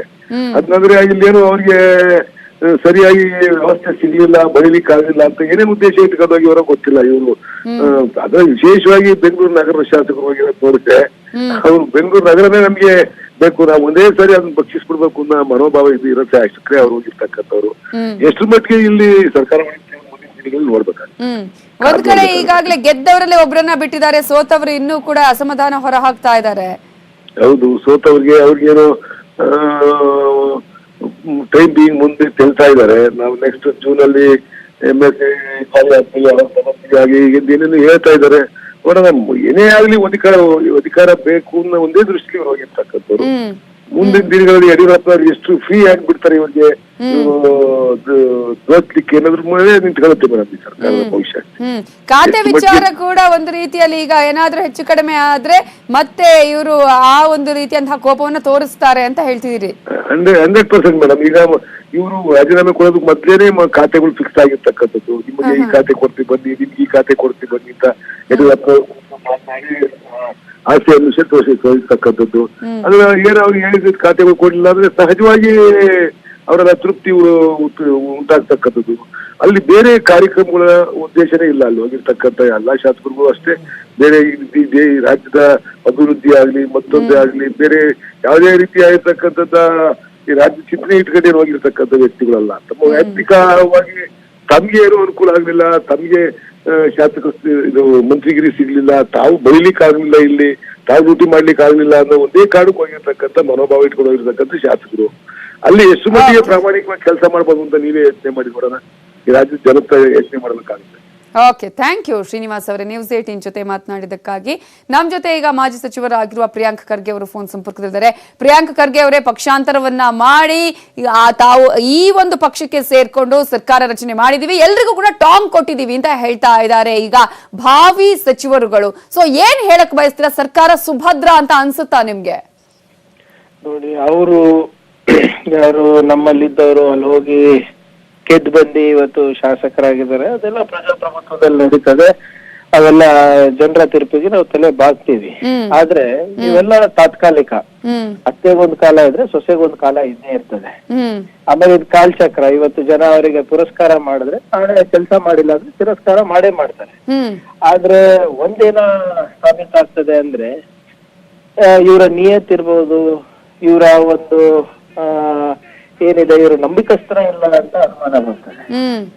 ಇವತ್ತು ಕಾಂಗ್ರೆಸ್ ಆಗಿರ್ಬೋದು, ಬಿಜೆಪಿ ಆಗಿರ್ಬೋದು, JDS ಆಗಿರ್ಬೋದು ಅಥವಾ ಬೇರೆ ಪಾರ್ಟಿಗೆ ಹೋದ್ರು ಕೂಡ ಇವ್ರ ಮೇಲೆ ಸದಾ ಒಂದು ಚರಿತ್ರೆ ಮೇಲೆ ಅಥವಾ ಇವ್ರ ಒಂದು ನಡವಳಿಕೆ ಮೇಲೆ ಒಂದು ಪ್ರಶ್ನೆ ಚಿಹ್ನೆ ಇದ್ದೇ ಇರ್ತದೆ. ಏನಪ್ಪಾ ಈ ತರ ಎಲ್ಲ ಮುಂದೆ ನಂಬಿಕಸ್ತ್ರ ಇವರೇ 2020 ಆಡಕ್ ಬಂದಿದಾರ ನಮ್ ಜೊತೆ ಅಂತ ಯಾವಾಗ್ಲೂ ಅನುಮಾನ ಕಾಡ್ತಾನೆ ಇರ್ತದೆ. ಆದ್ರಿಂದ ಯಾವ ಸಂಬಂಧಗಳು ಅನುಮಾನದ ಮೇಲೆ ನೀವು ನಿಲ್ಲಿಸ್ತೀರಾ ಅಥವಾ ಅದ್ರ ಬುನಾದಿ ಅನುಮಾನ ಇರ್ತದೆ, ಬಹಳ ಜನ. ಈಗ 2 ತಿಂಗಳಾಯ್ತು ರಿಸಲ್ಟ್ ಬಂದು, ಆಲ್ಮೋಸ್ಟ್ 2 ತಿಂಗಳ ಆಗ್ತಾ ಇರೋದ್ರಲ್ಲಿ ಈಗ ಸಚಿವರ ಆಗ್ತಾ ಇದ್ದಾರೆ. ಇದು ಕೂಡ ಒಂದು ರೀತಿಯಲ್ಲಿ ಸಾಕಷ್ಟು ದಿನಗಳಾಯ್ತು ವೇಟ್ ಮಾಡ್ತಾನೆ ಇದೀವಿ ಅನ್ನುವಂಥ ಮಾತುಗಳು ಬಂತು. ಸಚಿವ ಸ್ಥಾನದ ವಿಚಾರಕ್ಕೆ ಸಂಬಂಧಪಟ್ಟಂತೆ ಸೋತವರಿಗಿಲ್ಲ ಅನ್ನುವಂಥದ್ದು ಒಂದಷ್ಟು ಅಸಮಾಧಾನಗಳನ್ನ ಮಾತುಗಳು ಬಂತು. ಇದು ಕೂಡ BS ಯಡಿಯೂರಪ್ಪ ಅವರಿಗೆ ಈಗ ಹಗ್ಗದ ಮೇಲೆ ನಡಿಗೆ ತೂಗುಗತಿ ನೇತಾಡ್ತಾನೆ ಇದೆ ಅಂತ ಅನ್ಸುತ್ತಾ ಹೇಗೆ ಅಂತ ಸರ್ಕಾರದ ವಿಚಾರದಲ್ಲಿ? ಈಗ ಅದು ನೀವು ಹೇಳಿಲ್ಲ, ನಾನು ಹೇಳಿಲ್ಲ. ಅವ್ರ ಮೇಲೆ ತೂಗತ್ತಿ ಇದೆ ಅಥವಾ ತಂತಿ ಮೇಲೆ ನಡೀತಾ ಇದಾರೆ ಅಂತ ಸ್ವತಃ ಮುಖ್ಯಮಂತ್ರಿಗಳೇ ಹೇಳಿದ್ದು. ಅಂದ್ರೆ ಯಾವ ಮಟ್ಟಕ್ಕೆ ಈ ಸರ್ಕಾರದಲ್ಲಿ ನಾವು ಸ್ಟೆಬಿಲಿಟಿ ಕಾಣಬಹುದಂತ ಅವರೇ ಆಗ್ಲೇ ಒಂದು ಹಿಟ್ ಕೊಟ್ಟಿದ್ದಾರೆ ನಮ್ಗೆ. ಯಾಕಂದ್ರೆ ಇವರು ಯಾರು ಮೂಲತಃ ಬಿಜೆಪಿ ಅವರಿಗೆ ಸಾಕಷ್ಟು ಭಿನ್ನಾಭಿಪ್ರಾಯಗಳು ಹೇಳ್ತಾ ಇದೆ. ಮತ್ತೆ ಪ್ರಾದೇಶಿಕ ಏನು ನಿಮ್ಗೆ ಪ್ರಾತಿನಿಧ್ಯತೆ ಕೊಡ್ತಾ ಇಲ್ಲ ಅಂತ ಅಸಮಾಧಾನ ಇದೆ, ಮತ್ತೆ ಜಾತಿ ಲೆಕ್ಕಾಚಾರ ಕೂಡ ಓಡ್ತಾ ಇದೆ, ಮತ್ತೆ ಮೂಲ ನಿವಾಸಿಗಳು ವಲಸಿಗರು ಅದೆಲ್ಲ ಪ್ರಾರಂಭ ಆಗ್ತದೆ. ನಾವು ಹೇಳ್ದಂಗೆ ಇದು ಶಾಶ್ವತ ಇರ್ಲಿಕ್ಕೆ ಸಾಧ್ಯ ಇಲ್ಲ. ಯಾಕಂದ್ರೆ ಇವ್ರ ಬುನಾದಿನೇ ಅನುಮಾನ. ಇವ್ರ ಬುನಾದಿನಲ್ಲಿ ಏನಿದೆ, ಇದರಲ್ಲಿ ವಂಚನೆ ಇದೆ, ಇದರಲ್ಲಿ ನಂಬಿಕೆ ಅನ್ನೋದು ಏನೂ ಇಲ್ಲ. ಸೊ ಆದ್ರಿಂದ ಇದು ಎಷ್ಟು ದಿನ ನಡೀತದೆ ನೋಡೋಣ ಅಂತ. Yes thank you Priyank Kharge ಅವರ ನ್ಯೂಸ್ 18 ಜೊತೆ ಮಾತನಾಡಿದ್ದಕ್ಕಾಗಿ. ರಾಜಭವನ ಯಾವ ರೀತಿಯಾಗಿ ಸಿದ್ಧ ಆಗಿದೆ ಅನ್ನೋದ್ರ ಜೊತೆಗೆ ಇನ್ನಷ್ಟು ಮಾಹಿತಿ ಚಿಕ್ಕ ಬ್ರೇಕ್ ಆದ್ಮೇಲೆ.